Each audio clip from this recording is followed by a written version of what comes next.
கடலை குறித்து வேதம் சொல்கிறது. ஆண்டவர் வந்து அவ்வளோ பெரிய சமுத்திரத்தை ஆண்டவர் படைத்துட்டு ஆண்டவர் வந்து ஒரு எல்லையை குறிக்கிறார். ஆண்டவர் வந்து ஒரு கோடு போடுறார். போட்டு என்ன சொல்கிறார் அப்படின்னா, நீ வந்து இந்த உலகத்தையே அழிக்கிற அளவிற்கு, அதான் 3 பங்கு கடல், 1 பங்கு நிலப்பரப்பு. கடலில் இருக்கிற மொத்த தண்ணியும் வந்து வெளியே வந்துச்சுன்னா நம்முடைய உலகமே இருக்காது, எல்லாமே அழிஞ்சு போயிடும். ஆனால் ஆண்டவர் வந்து என்ன சொல்கிறார் அப்படின்னா, நீ எவ்வளோ தண்ணி இருந்தாலும் அதற்குரிய எல்லைக்குரிய ஆண்டவர் நியமித்து இம்மட்டும் வா, மிஞ்சி வராதே, இதுக்கு மேலே நீ வரக்கூடாதுப்பா அப்படின்னு சொல்லி ஆண்டவர் வந்து ஒரு எல்லையை கர்த்தர் குறிக்கிறார். அப்போது நம்முடைய வாழ்க்கையில் வந்து நம்ம நிறைய பேர் வந்து இன்றைக்கி கஷ்டப்படுவதற்கு காரணம் என்ன அப்படின்னு சொன்னால், ஒரு ஒரு ஒரு மனிதனிடத்தில் பழகிறதற்கு, இல்லைன்னா ஒரு காரியத்தை சாப்பிட்றதற்கு, ஒரு ஒரு ஆவிக்குரிய விஷயத்துக்கு போகிறதற்கு, எல்லாத்துக்குமே மனிதனாக இருக்கிற நமக்கு ஒரு வரைமுறையை ஆண்டவர் நியமித்திருக்கிறார் என்கிறத நம்ம யாரும் மறந்துடவே கூடாது. எப்போ நம்ம ரொம்ப கஷ்டப்படுறோம், எப்போ நம்ம ரொம்ப பாதிக்கப்படுவோம் அப்படின்னு சொன்னால், நம்முடைய வரைமுறையை, நம்முடைய கால அளவை எதில் மீறி வேணாலும் போங்களேன், அதனால நமக்கு ஆபத்து இல்லாமல் போகவே போகாது. அது வந்து நமக்கு ஒரு பெரிய பாதிப்பாக முடிஞ்சிடும். அது வந்து ஒருவேளை வந்து இல்லை இவங்க வந்து மாற மாட்டாங்க, இவங்க வந்து கண்டிப்பாக நம்ம சொந்தம், நம்ம இரத்த சம்பந்தம், நம்முடைய உடன்பிறப்பு, எல்லாவற்றுக்கும் அப்படி தான். இன்னொன்று, வெறும் உலகத்தினுடைய காரியத்திற்கு மட்டும் இல்லை, ஆவிக்குரிய வாழ்க்கையில் கூட, ஸ்பிரிச்சுவல் லைஃப்பில் கூட வந்து ஆண்டவருடைய பிள்ளைகளுக்கு போதும் என்கிற மனதுடனே கூடிய தெய்வ பக்தியே மிகுந்த ஆதாயம். நிறைய பேர் ஸ்பிரிச்சுவலாக போகிறது என்ன தப்பு, என்ன சர்ச்சுக்கு போகிறது தப்பா, பைபிள் படிக்கிறது தப்பா, ஜெபம் பண்ணுறது தப்பா, அதற்கு எப்படி வந்து கால அளவை நம்ம நியமிக்க முடியும், கால அளவை கண்டிப்பாக அதுக்கு நியமிக்கக்கூடாது அப்படின்னெல்லாம் நம்ம சொல்லுவோம். ஆனால் ஒன்று நினைத்து கொள்ளுங்கள், அப்படியே அல்ல. இந்த உலக வாழ்க்கையிலே கணவன் மனைவியாக, அம்மா அப்பா பிள்ளைகளாக, இன்னும் வந்து நம்ம டெய்லி சாப்பிட்ற ஆகாரத்திற்காக நம்ம வேலைக்கு போய் தான் ஆகணும், நம்முடைய மனைவியை கவனிச்சாகணும், நம்முடைய கணவனை கவனிச்சாகணும், நம்முடைய பிள்ளைகளுக்கு நம்ம நல்ல ஒரு தாய் தகப்பனாக இருக்கணும். ஸோ இல்லை எனக்கு ரொம்ப ஸ்பிரிச்சுவல் மேலே எனக்கு இன்ட்ரெஸ்டாக இருக்குது, நான் வந்து நான் ஜெபம் பண்ணுறது தப்புன்னு எங்கள் கணவனார் எப்படி சொல்லலாம், நான் ஊழியம் செய்கிறத வந்து தப்புன்னு எப்படி என்னுடைய கணவனார் சொல்லலாம் அப்படின்னு நம்ம வந்து கேள்வி கேட்கவே கூடாது. அது வந்து ரொம்ப தவறான ஒன்று. அப்போ வந்து ஆண்டவருடைய பிள்ளைகள் வந்து இன்றைக்கி நிறைய பேர் உலகத்தினுடைய காரியத்தில் வந்து பார்த்திங்க அப்படின்னு சொன்னால், அவங்க வந்து மோஸ்ட்லி வந்து ரொம்ப கவனமாக இருக்கிறாங்க. என்ன அப்படின்னா, அவங்க வந்து அவங்கள ரொம்ப நெருங்கி நம்ம போகக்கூடாது, நம்ம வந்து ஒரு கால அளவை வைக்கணும் அப்படின்னு ஒரு காரியத்தை வந்து நியமிக்கிறார்கள். ஆனால் சிலரை நான் பார்க்கும்போது சிலர் என்ன பண்ணுறாங்க அப்படின்னு சொன்னால், ஆவிக்குரிய வாழ்க்கையில் பார்த்திங்க அப்படின்னா அது ஒரு லிமிட்டாய், அப்படின்னா இம்மட்டும் வா, மிஞ்சி வராதே, இல்லை போதும், நம்ம வந்து கவனிக்க வேண்டியது நிறைய இருக்குது அப்படின்ற உணர்வு வந்து சில நேரங்களிலே சிலருக்கு இல்லாமல் போகிறதுனால தான் வீட்டுக்குள்ளே பெரிய பெரிய யுத்தங்கள் நடக்கிறது.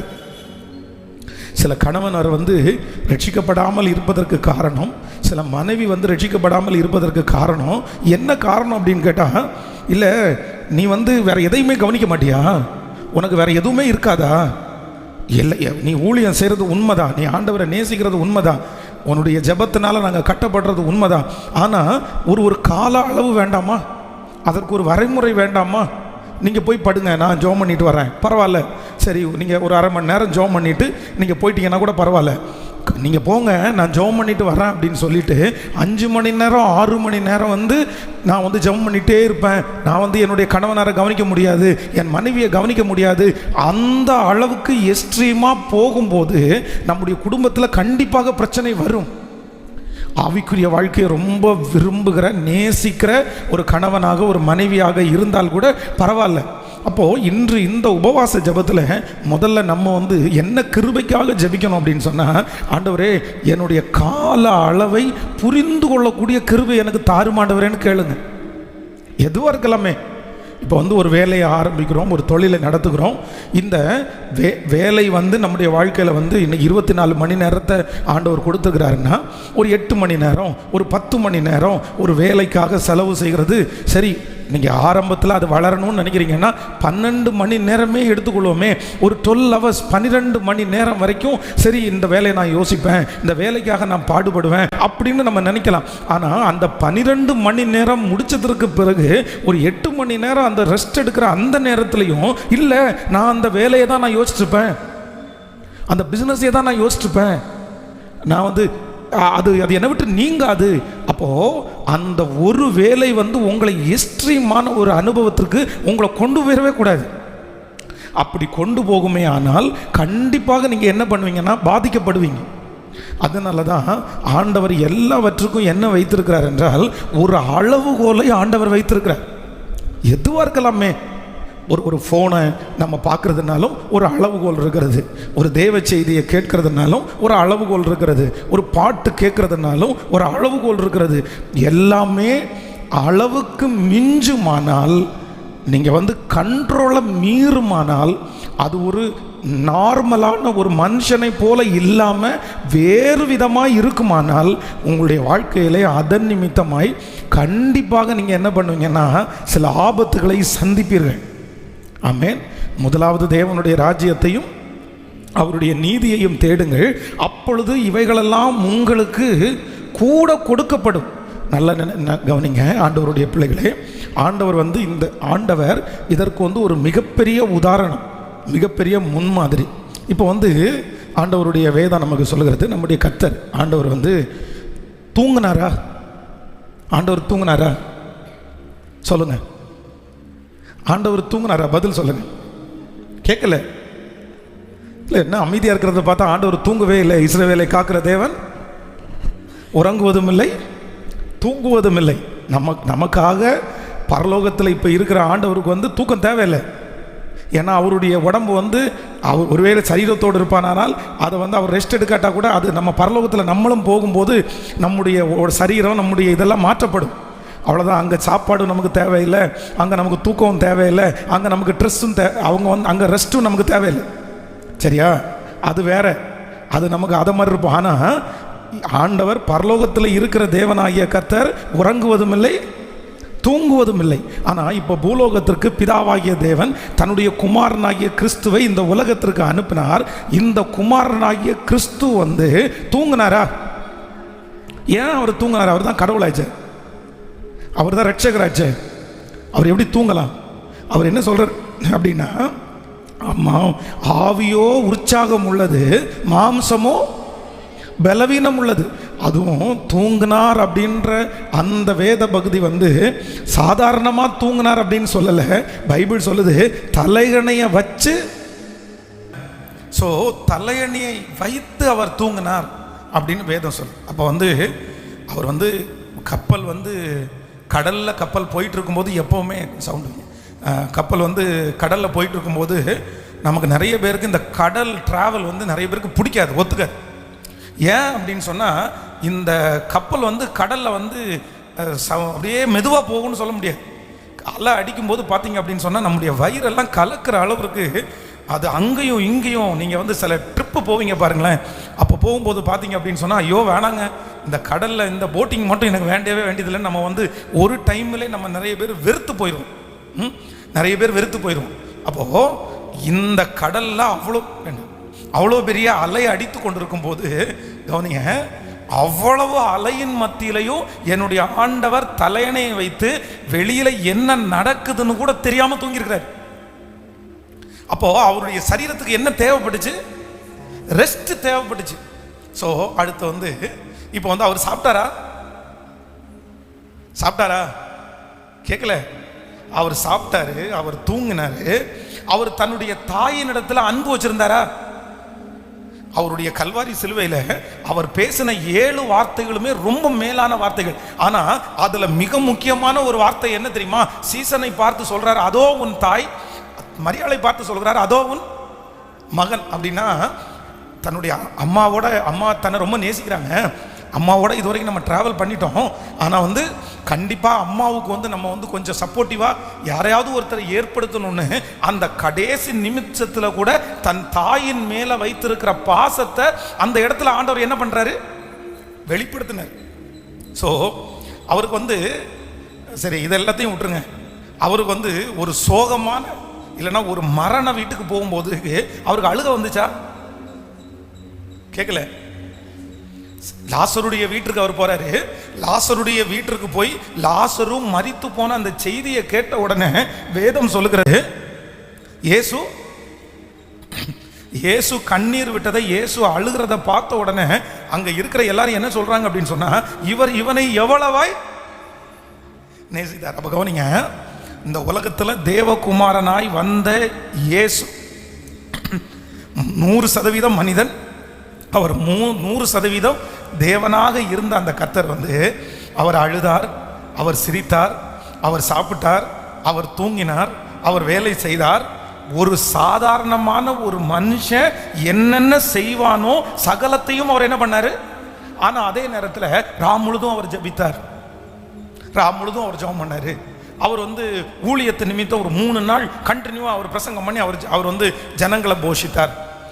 ஊழியத்திலையும் அவர் இருந்தாரு. ஆனா அதே நேரத்தில் 100% அவர் யாரா இருந்தாரு. அப்போ இன்றைக்கு ஒன்று நினைத்துக் கொள்ளுங்கள், இந்த எஸ்ட்ரீமா போறாங்கல்ல, அவங்க எல்லாரையும் வந்து நான் தடுத்து நிறுத்தல.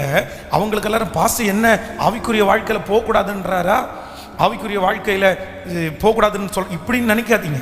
கண்டிப்பாக நீங்கள் இந்த உலகத்தினுடைய காரியத்தை விட பல மடங்கு ஆவிக்குரிய வாழ்க்கையில் நீங்க முன்னேறுவது அவசியம்.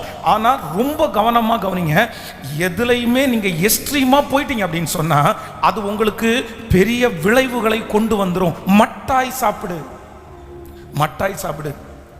கவனிங்க, கடந்த சில மாதங்களுக்கு முன்பாக ஒருத்தர் வந்து என்னை சந்திக்க வந்தவர் வந்து ஒரு ஃபேமிலியாக என்னை சந்திக்க வந்தாங்க. அவங்க வந்து அந்த ஒரு மாதத்தில் அவங்க பண்ணுற வந்து ட்ராவல் டைம், அவங்களுடைய ட்ராவல் எத்தனை கிலோமீட்டர் இந்த ஒரு மாதத்தில் அவங்க போயிருக்காங்கன்னா கிட்டத்தட்ட 5000 கிலோமீட்டர் வந்து ட்ராவல் பண்ணியிருக்கிறாங்க ஒரு மாதத்துக்குள்ளே கண்டினியூவாக. அப்போது நான் கேட்டேன், நீங்கள் 5 மாதங்கள் வந்து இந்த 5000 கிலோமீட்டர் ட்ராவல் பண்ணுறதுக்கு எங்கே போயிட்டு வந்தீங்கன்னு கேட்டால் அவங்க வேற எங்கே ஊர் சுத்தெல்லாம் போகல, அவங்க சொந்தக்காரங்க வீட்டுக்கெல்லாம் போகல. அவங்க எங்கே போனாங்க அப்படின்னு சொன்னால் அவங்க ஒவ்வொரு திருச்சபைகளுக்காக போயிட்டு வந்திருக்காங்க. சரி, அந்த திருச்சபைகளுக்கு ஏதாவது விசிட் மாதிரி போனீங்களா, இல்லை எப்படி இருக்குதுன்னு பார்க்க போனீங்களா? என்னத்துக்கு போனாங்களாமாம்மா? இல்லை, நாங்கள் வந்து ஒரு காரியத்தை நாங்கள் வந்து ஆரம்பிக்கலான் இருக்கிறோம், பட் அதுக்காக தீர்க்க தரிசனம் கேட்கிறதற்காக 5000 கிலோமீட்டர் ஒரு மாசத்துல டிராவல் பண்ணிருக்கிறாங்க. இந்த இடத்துல போய் கண்ணை மூடி அவர் தீர்க்க தரிசனம் சொல்லுவாருன்னா அந்த தீர்க்க தரிசனம் அவங்களுக்கு வந்து ஏற்றது மாதிரி இல்லை. உடனே அடுத்த இடத்துல போய் அங்க அவர் மூலமா என்ன வார்த்தை வருது, தீர்க்க தரிசனம் சொல்லுவாங்களான்னு கேட்டு அங்கேயும் அவங்களுக்கு அந்த வார்த்தை சரியா இல்லை. அப்படி 5000 கிலோமீட்டர் தீர்க்க தரிசனத்திற்காக மட்டும் தேடி போயிருக்கிறாங்க. ஹலோ, இவங்களுக்கு என்ன, நான் என்ன நினைக்கிறேன் அப்படின்னா, அவங்களுக்கு மனசுக்குள்ள ஒரு பிரம்ம ஓடுது, நமக்கு வந்து தீர்க்க தரிசனம் அவங்களுக்கு எங்க போனாலும் என்னது கேட்கல, அவங்களுக்கு அது சொன்னாதான் திருப்தி, அது அவங்களுக்கு வந்தாதான் திருப்தி. ஸோ அந்த தீர்க்க தரிசனத்துல எக்ஸ்ட்ரீமா. ஆனா தீர்க்க தரிசனம் உண்டான்னு கேட்டா 100% நான் தீர்க்க தரிசனத்தை நம்புறேன், கண்டிப்பா இருக்குது. ஆனா தீர்க்க தரிசனத்திலையும் ஒரு தேவனுடைய பிள்ளை என்ன பண்ணிடக்கூடாது, ரொம்ப எக்ஸ்ட்ரீமா அது இருந்தாதான் தீர்க்க தரிசனம் எப்பொழுது வேண்டுமென்றாலும் எப்படி வேண்டுமென்றாலும் ஒரு தேவனுடைய பிள்ளைக்கு கண்டிப்பாக வெளிப்படும். அப்போ இன்றைக்கு யாருக்காக ஆண்டவர் பேசுறாரு அப்படின்னு எனக்கு தெரியல. ஆனா ஒண்ணு, இன்னைக்கு ஒரு தீர்மானம் எடுங்க. ஆண்டவரே, தேனை கண்டேனே ஆனால் நல்லதா இருந்தா, அது எனக்கு பிரயோஜனமா இருந்தால் கூட நான் அதை பார்த்தா நான் என்ன பண்ணணும் அப்படின்னா, எனக்கு எவ்வளவு தேவையோ நான் மட்டாய் சாப்பிடுவதற்கு எனக்கு கிருபை தாருங்க ஆண்டவரேன்னு கேட்கணும். ஆமே. இந்த தேன் அதிகமாக எதுக்கு சாப்பிடுவாங்கன்னு சொல்றீங்க? தேனுடைய ஒரு பெரிய மருத்துவ குணம் என்னன்னா, இந்த வயிற்று போக்கு இருக்கு பாருங்களேன், வயிற்றால போகுது பாருங்க, இதுக்கு நிறைய பேர் என்ன பண்ணுவாங்கன்னா, அந்த கட்டி தேன் இருக்கு பாருங்களேன், அதை வந்து ஒரு நிறைய குடிச்சாங்க அப்படின்னு சொன்னா அவங்களுக்கு என்னன்னா அந்த வயிறு கட்டுன்னு சொல்லுவாங்க. ஆனா ஓவரா கட்டிச்சினாலும் பிரச்சனை தான் நமக்கு. அதனால தான் ஆண்டவர் என்ன சொல்றாரு அப்படின்னு சொன்னா, எதுலையுமே நீ என்ன பண்ணாத அப்படின்னு சொன்னா, இப்ப நீங்க யாராவது இருக்கிறீங்களா பாருங்க, யாராவது ஒருத்தர் சொந்தக்காரங்க பக்கத்துல வந்துட்டாங்கன்னு வைங்களேன், அவ்வளவுதான், தலையும் புரியாது வாலும் புரியாது. ஐயோ சொந்தக்காரங்க வந்துட்டாங்க, அவங்களுக்கு சமைக்கிறது என்ன, அவங்களுக்கு சாப்பாடு கொடுக்கறது என்ன, அவங்கள கவனிக்கிறது என்ன, அவங்களுக்கு ஃபோன் பண்ணுறது என்ன. கல்யாணம் ஆயிடுச்சு பாருங்களேன், மருமக ஃபஸ்ட்டு வீட்டில் முன்னாடி காலடி எடுத்து வச்ச உடனே ஐயோ மருமக ஜெபம் பண்ணதை பார்த்த உடனே அந்த அம்மா ஊர் முழுக்க போய் என் மருமலை மாதிரி யாராவது வருமா, என் மருமக எப்படிப்பட்டவ தெரியுமா, என் மருமக அப்படிமா போகாதம்மா, நான் காஃபி போட்டு தரேம்மா, நான் உனக்கு சமைக்கிறதா, நீ ஜெபம் பண்ணுமா, நீ அப்படி பண்ணுமா. ஆனால் 6 மாதம் தாண்டி இப்போ சரியான குரங்க என் பையனுக்கு கல்யாணம் பண்ணி வச்சுட்டாங்க. அதுவோ பெரிய பிசாசா இருக்குது. அவங்க அம்மா ஒரு பெரிய பிசாசு, இது ஒரு பெரிய பிசாசு. யாரு 3 மாதத்துக்கு முன்னாடி என்ன மாதிரி இந்த மருமகளை வந்த உடனே எங்க தூக்கி வச்சிருவாங்க, அப்படியே உச்சான் தலையில தூக்கி வச்சு, எம்மா நீ எல்லாம் துவைக்க வேண்டாமா, நான் துவைக்கிறேம்மா, நீ ரோட்டில் தண்ணி எடுக்க வேண்டாமா, நான் ரோட்டில் தண்ணி எடுக்கிறேன்மா, நான் டீ போட்டு கொடுக்குறேம்மா, எல்லாத்தையும் செய்த இந்த மாமியார் 3 மாசத்துக்குள்ள உடனே. அப்ப நான் என்ன சொல்றேன் அப்படின்னா, ஏன் அதுக்காக கவனிக்க வேண்டான்னு சொல்லலை, எக்ஸ்ட்ரீமா எதுக்கு போகணும்னு கேட்குறேன் நான். சில இந்த கணவன் மனைவி 2 பேர் கல்யாணம் ஆகிட்டாங்க பாருங்களேன், இந்த கல்யாணம் ஆன உடனே ஒரு எக்ஸ்ட்ரீமா இருக்கு பாருங்களேன். அவ்வளோதான், தங்கமான மனைவி தங்கமான கணவனார் இருக்கலாம், பரவாயில்ல, ஒரு லிமிட்டா போப்பா. அதுக்கு அந்த 3 மாதம், அந்த 6 மாதங்கள் அவர்களுக்கு எவ்வளவு உரிமை வேண்டும் என்றாலும் கொடுக்கிறது. அதுக்கு பிறகு அதான் உடனே அதுக்கு பிறகு அடுத்த 6 மாசத்துல பிச்சுக்கிற மாதிரி ஒரு சூழ்நிலை வந்துருது. அதே போல மருமகள் அப்படிதான், மாமியார வந்த உடனே ஐயோ எனக்கு நீங்க மாமி கிடையாது, நீங்க எனக்கு அம்மா, நீங்க எனக்கு இன்னொரு அம்மா, எனக்கு அந்த அம்மா என்ன பார்த்தது முடிஞ்சிருச்சு, அடுத்த அம்மா ஸ்டார்ட் ஆயிட்டீங்க அப்படின்னு சொல்லி, மா மா மா தண்ணி வேணுமாம்மா, ஏம்மா இருமுறீங்க அப்படின்னு இரும வேண்டாம், உடனே இருமுறது மம்மி இதை தண்ணி குடிங்க, மம்மி இதை சுடி தண்ணி போடட்டுமா, உங்களை இது பண்ணட்டுமா, உங்களை நான் ராஜாத்தி மாதிரி பார்த்துக்குவேன், உங்களை அம்மா மாதிரி பார்த்துக்குவேன் அப்படின்னு சொல்லிட்டு அடுத்த 6 மாசத்துல அப்படிதான் அந்த கிழவி எங்க கிடக்குதோ தெரியல. இப்போ அம்மா என்ன ஆயிட்டாங்க, அதுக்கப்புறம் பேசுறது முழுக்க மொட்டை பேசுறது. அதுக்கு முன்னாடி வாய்க்கு 100 டைம் அம்மா அம்மா அம்மான்னு கூப்பிட்டு அதுக்கப்புறம் சொல்லுங்க சரிங்க அப்படிங்களா, ஆமாம், அதில் நான் அம்மான்ற வார்த்தை வரவே வராதுங்களே. அப்போது ஆண்டவருடைய பிள்ளைகளே, இது நான் பொதுவாக நான் இந்த உலக வாழ்க்கையில் சொல்கிறேன், எதுவாய் வேண்டும் என்றாலும் இருக்கட்டும். எனக்கு ஒரு டைம் இந்த ரொம்ப தலை சுத்து அதிகமாக இருந்துச்சு, வாமிட்டு வருவது ரொம்ப அதிகமாக இருந்த மாதிரி இருந்துச்சு. என்னடா இவ்வளோ தலை சுத்துதே என்ன அப்படின்னு சொல்லிட்டு ஒரு கிளினிக்கு போயிட்டு செக் பண்ணால் பிபி ரொம்ப ஹையாக இருக்குது. அவங்க பார்த்துட்டு என்ன இவ்வளோ ஹையாக இருக்குது, கிட்டத்தட்ட அது இருக்கும் ஒரு 8 வருஷத்துக்கு முன்னாடின்னு வச்சுக்கோங்களேன். என்ன பண்ணுனீங்க, ஏன் பிபி அதிகமாக இருக்குது அப்படின்னு அவங்க கேட்டாங்க. எதனால பிபி அதிகமாச்சுன்னா, அந்த டைம் சர்ச்சில் ஒரு 6-7 தம்பிங்க இருந்தாங்க. ஜஸ்ட் அவங்கள்ட்ட பேசிகிட்டு இருக்கும்போது என்ன சொன்னேன் அப்படின்னு சொன்னால், எப்பா நம்ம ஒரு போட்டி வைப்போமா அப்படின்னு கேட்டேன். ஸோ என்ன போட்டி அப்படின்னு சொன்னால், 6 மாதமோ 3 மாதம் நினைக்கிறேன், அதுக்குள்ள முழு பைபிளையும் படித்து முடிச்சிடணும், ஒரு டைம் வாசித்து முடிச்சிடணும். அந்த மாதிரி ஒரு போட்டி வைக்கலாமா அப்படின்ட்டு அந்த போட்டியை ஆரம்பித்தா என் கூட ஒரு 5 பேர் ஜாயின் பண்ணாங்க.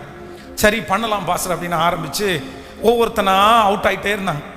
அப்போ எனக்கு இவங்க ஒவ்வொருத்தராக அவுட் ஆகிற வரைக்கும் நான் கொஞ்சம் வேகமாக வாசிட்டு இருந்தேன். ஆனால் அவுட் ஆனது தெரிஞ்ச உடனே இப்போ எனக்கு என்ன வந்துச்சு அப்படின்னா, கண்டிப்பாக யார் தான் வின் பண்ண போகிறோம், நம்ம தான் வின் பண்ண போகிறோம்னு மனசில் வந்துருச்சு.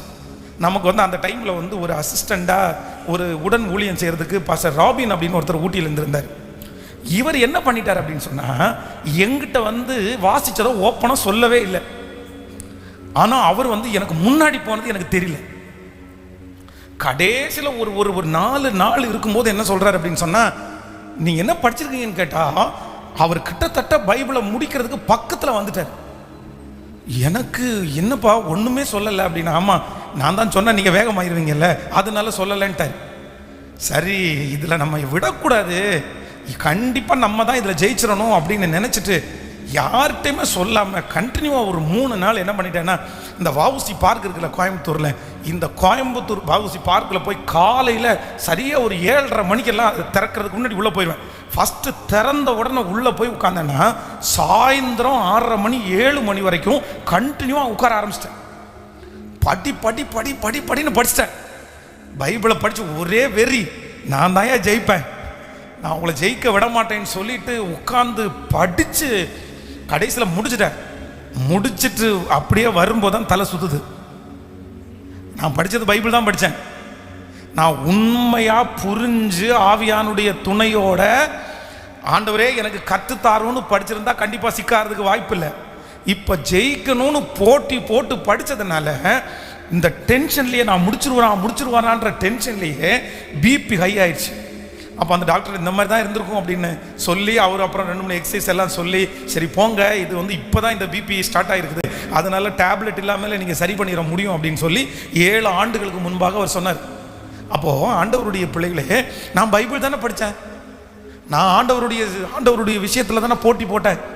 இந்த மாதிரியெல்லாம் யார் போட்டி போடுவா? ஆண்டவர் ஹெல்ப் பண்ண வேண்டியது தானே. ஆண்டவர் எதுக்கு இந்த மாதிரியெல்லாம் அனுமதிச்சாரு அப்படின்னு கேள்வி கேட்க முடியாது. ஆண்டவர் சொல்கிறாரு, தேனை கண்டாயானால் எப்படி சாப்பிடு அப்படின்னு சொன்னால் மட்டாய் சாப்பிடு. ஹல்லேலூயா. எத்தனை பேர் ஆமோதிக்கிறீங்க? இன்னைக்கு எனக்கு ஒரு கிருபை வேணும் ஆண்டவரே. எந்த காரியமானாலும் நான் எப்படி போகணும் அப்படின்னா நிதானமாய் நான் எக்ஸ்ட்ரீமாக போயிடக்கூடாது ஆண்டவரே. எதுவாக இருக்கலாம், ஒரு யோசனை உங்களுக்கு வருது, ஒரு விஷயத்தை குறித்து யோசிக்க ஆரம்பிக்கிறீங்க. சரி, அவர் உங்களை விசாரிக்கிறவர் ஆனபடினால் உங்கள் கவலைகளை எல்லாம் அவர் மேல் வைத்து விடுங்கள். அவ்வளோதான், முடிஞ்சிருச்சு. அவர் மேலே வச்சுட்டு அவ்வளோதான், ஃப்ரீ ஆக வேண்டியதான்.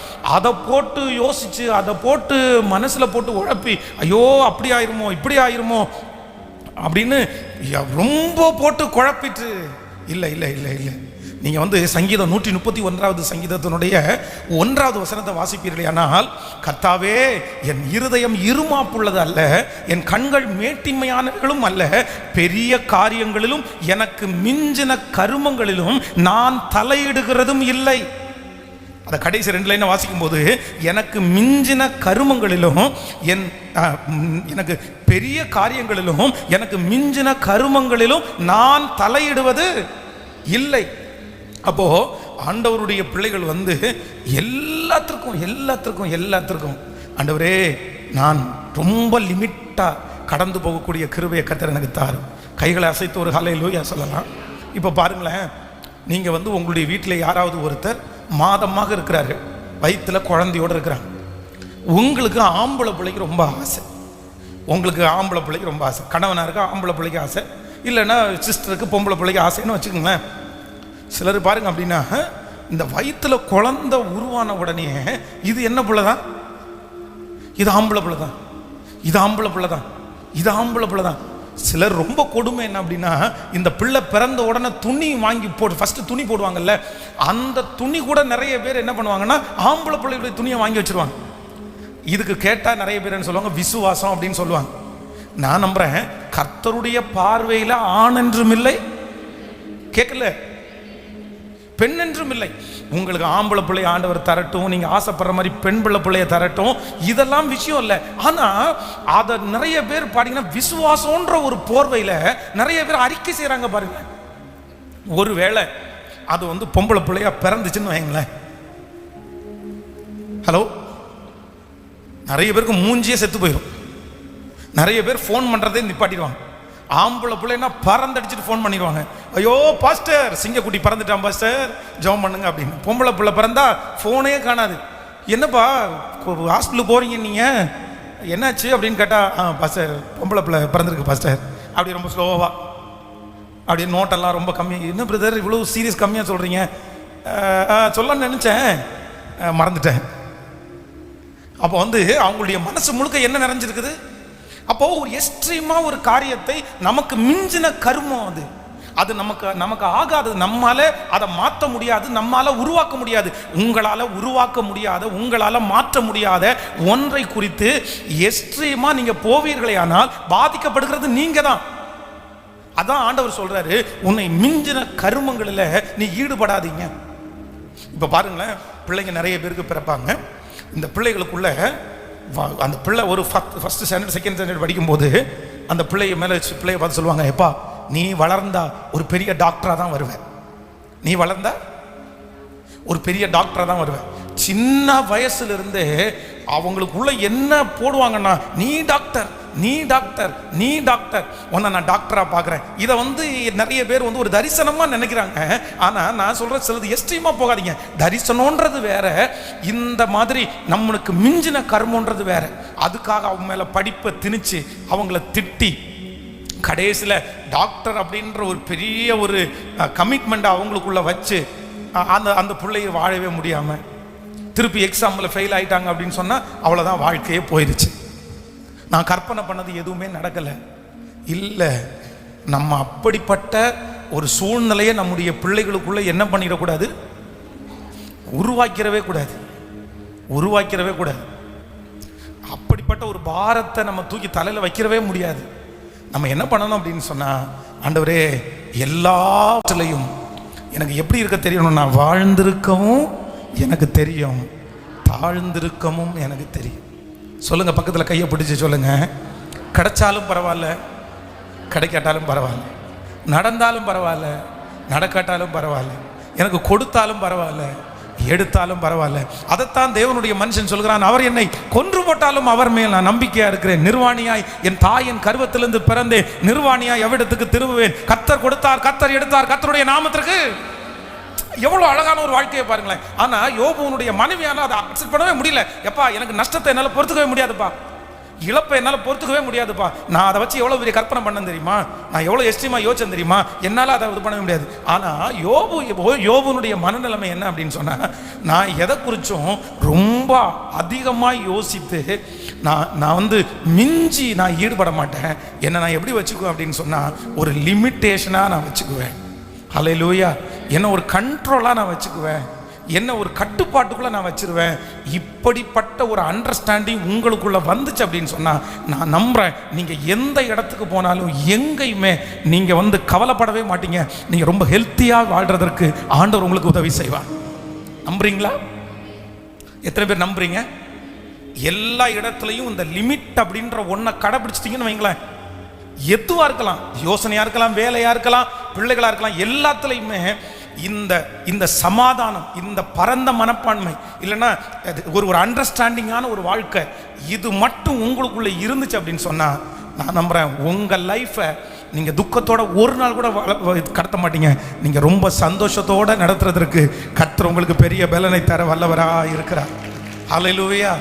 கைகளை உயர்த்தி எல்லாரும் என்ன கேட்க போகிறோன்னா, ஆனால் யாரோ ஒருத்தர் இடத்துல பேசுதாருன்றது மட்டும் எனக்கு தெரியுது. ஆண்டவர், நீ வந்து தேனை கண்டாயானால் எப்படி சாப்பிடு அப்படின்னு சொன்னா, அதிகமாக சாப்பிட்றாதீங்க, மட்டாய் சாப்பிடு.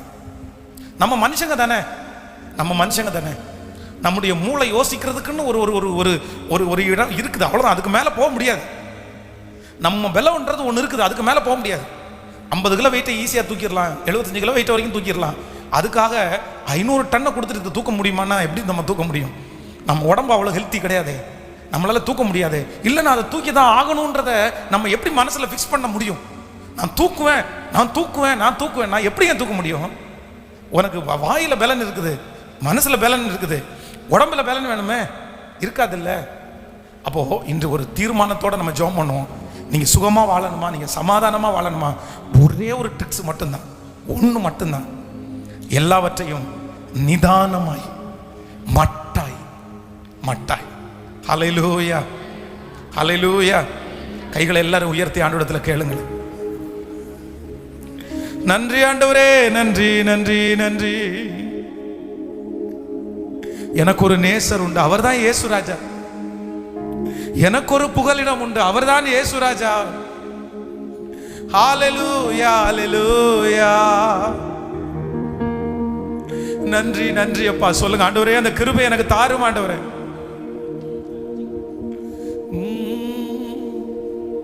நன்றி ஆண்டவரே, நன்றி அப்பா. எனக்கு ஒரு நேசர் உண்டு, அவர்தான் இயேசுராஜா. எனக்கு ஒரு புகலிடம் உண்டு, அவர்தான் இயேசுராஜா. சொல்லுவோம் எல்லாரும், எனக்கு ஒரு நேசர் உண்டு, அவர்தான் இயேசுராஜா. எனக்கு ஒரு புகலிடம் உண்டு, அவர்தான் இயேசுராஜா. ஆமென். அவர் நல்லவர், சர்வ வல்லவர், அன்பு நிறைந்தவர். என் வேதனைகளை அவர் காண்கிறார், என் கண்ணீரையும் அவர் பார்க்கிறார். ஏற்ற நேரத்தில் அவர் எனக்கு உதவி செய்கிறதற்கு. ஹல்லேலூயா. நம்ம எப்போ யோசிக்கணும் அப்படின்னு சொன்ன ஆண்டவர் சொல்றாரு, நாளைக்கு குறித்து கூட நம்ம என்ன பண்ணக்கூடாதாமா? பக்கத்தில் கையை பிடிச்சி சொல்லுங்க, எதை யோசிக்க கூடாதாமா? நாளைக்கு கூட யோசிக்க கூடாதாம். ஆனா இந்த ஜபத்தில் இருக்கிற நிறைய பேர் எங்க யோசிச்சிருக்கீங்க தெரியுமா? போயிட்டீங்க, பிள்ளை பிறந்து 10 நாள் தான் ஆகுது, எங்க போய் நிற்கிது தெரியுமா? இந்த அம்மா கல்யாணத்துக்கு என்ன போடுவோம் காதில், ஒரு பொட்டு கம்மல் இல்லையே. எப்போ பிள்ளை பிறந்து இப்போதான் ஃபர்ஸ்ட் இயர் ஆனிவர்சரி முடிஞ்சிருக்குது, இப்போவே என் குழந்தையினுடைய காதலையும் கழுத்துலையும் கவரிங் போட்டிருக்கிறேன், என் குழந்தைய நான் எப்படி கல்யாணம் பண்ணுவேன்? போயிட்டாங்க அந்த அம்மா 23 வருஷம் தாண்டி. நிறைய பேருக்கு இங்கே இருக்கிறவங்களுக்கு இன்னைக்கு வயசுக்கு 55, இன்னைக்கு வயசு 60. எங்க போச்சு தெரியுமா? இவங்க வாழ்வாங்க 80 வயசு வரைக்கும். நான் செத்தா எப்படியாவது பாஸ்டர்ட்ட அடக்கம் பண்ண சொல்லியிருப்பா. ஆமா, என்கிட்டே வந்து நிறைய பேர் சொல்லுவாங்க, பாஸ்டர் என்னை புதைக்க மட்டும் செஞ்சிருங்க அப்படின்னு. ஆமா, வச்சு பூஜையா பண்ணுவாங்க.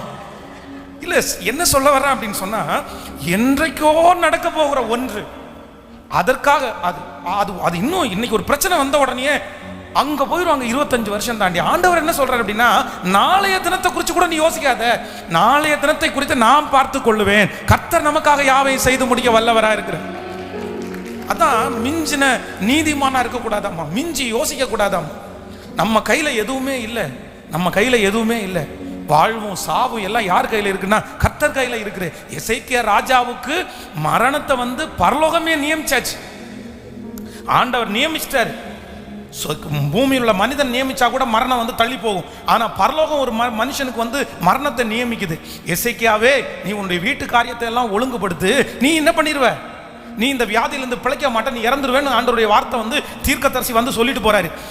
எசேக்கியா சுவர்வரமாய் திருந்து கண்ணீரை விட்டு அழுத, ஆண்டவரே என்னுடைய ஆயுசு நாட்களை பெருக பண்ணும் அப்படின்னு கேட்டதற்கு, ஆயுசை கேட்டால் தீர்க்காயுசை கொடுக்கிற கர்த்தர், தீர்க்கதரிசி வாசப்படியில் போகும்போது அவனை கூப்பிட்டு, திரும்பி போடா, என் பையன் ஜெபம் பண்றான், உன்னுடைய கண்ணீரை கண்டேன், அதனால உன்னுடைய ஆயுசு நாட்களை 15 வருஷம் கூட்டி தர்றேன்னு மரணத்திற்கே தள்ளி போட்டது பாருங்க ஜெபம். நம்ம ஜபத்துக்கு ஒரு வலிமை இருக்குது, என்ன தெரியும்? மரணத்தையே தள்ளி போடுற வலிமை நம்முடைய எல்லாருடைய ஜபத்திற்கும் இருக்குது. நீங்க கண்ணீர் விட்டு ஜெபம் பண்ணீங்கன்னா, நீங்க அழுதீங்க அப்படின்னா உங்க கண்ணீருடைய வேல்யூ எவ்வளவு தெரியுமா? மரணத்தையே தள்ளி போடுற வேல்யூ நம்முடைய கண்ணீர் ஜபத்தில் இருக்குது. அப்போ இன்னைக்கு ஒரு தீர்மானம் எடுங்க, ஆண்டவரே எனக்கு ஒரு கிருபையை மட்டும் கொடுங்க ஆண்டவரே. என்ன அப்படின்னா, எதுலையுமே நான் எக்ஸ்ட்ரீமா போய் நான் எப்பவுமே என்ன பண்ணக்கூடாதுன்னா பாதிக்கப்படவே கூடாது.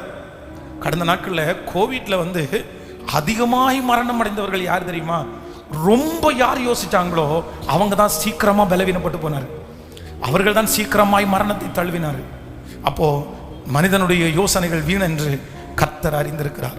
இந்த ஜெபத்தில் யாராவது ஒருத்தர், பாஸ்டர் உண்மையிலே அப்படிதான், என் பையனை குறித்து நான் ரொம்ப எக்ஸ்ட்ரீமா யோசிக்கிறேன், என் மகளை குறித்து நான் ரொம்ப எக்ஸ்ட்ரீமா யோசிக்கிறேன், அப்படி ஆயிருமோ இப்படி ஆயிருமோ, அப்படி போயிடுவாளா இப்படி ஆயிரு, என் எதிர்காலத்தை நினைச்சா நான் ரொம்ப எக்ஸ்ட்ரீமா யோசிக்கிறேன், எனக்கு காலதாமதம் ஆகிறத குறித்து நான் ரொம்ப, எனக்கே தெரியுது நான் ரொம்ப தூரத்தில் நான் போய் நிற்கிறேன், நான் ரொம்ப யோசிச்சிட்டேன், நான் ரொம்ப திங்க் பண்ணிட்டேன், இல்லை நான் ரொம்ப கடந்து போயிட்டேன். ஏதோ உங்களுடைய வாழ்க்கையில் நீங்கள் நினைக்கிற ஒன்று தாமதமாகுதுன்னு நினச்சி, இல்லை ஏதோ ஒன்று லேட் ஆகுது, கர்த்தர் தாமதம் பண்ணுகிறாருன்னு நினச்சி நீங்கள் அந்த விஷயத்தில் உங்களுக்கு மிஞ்சி எக்ஸ்ட்ரீமாக போகாதீங்க.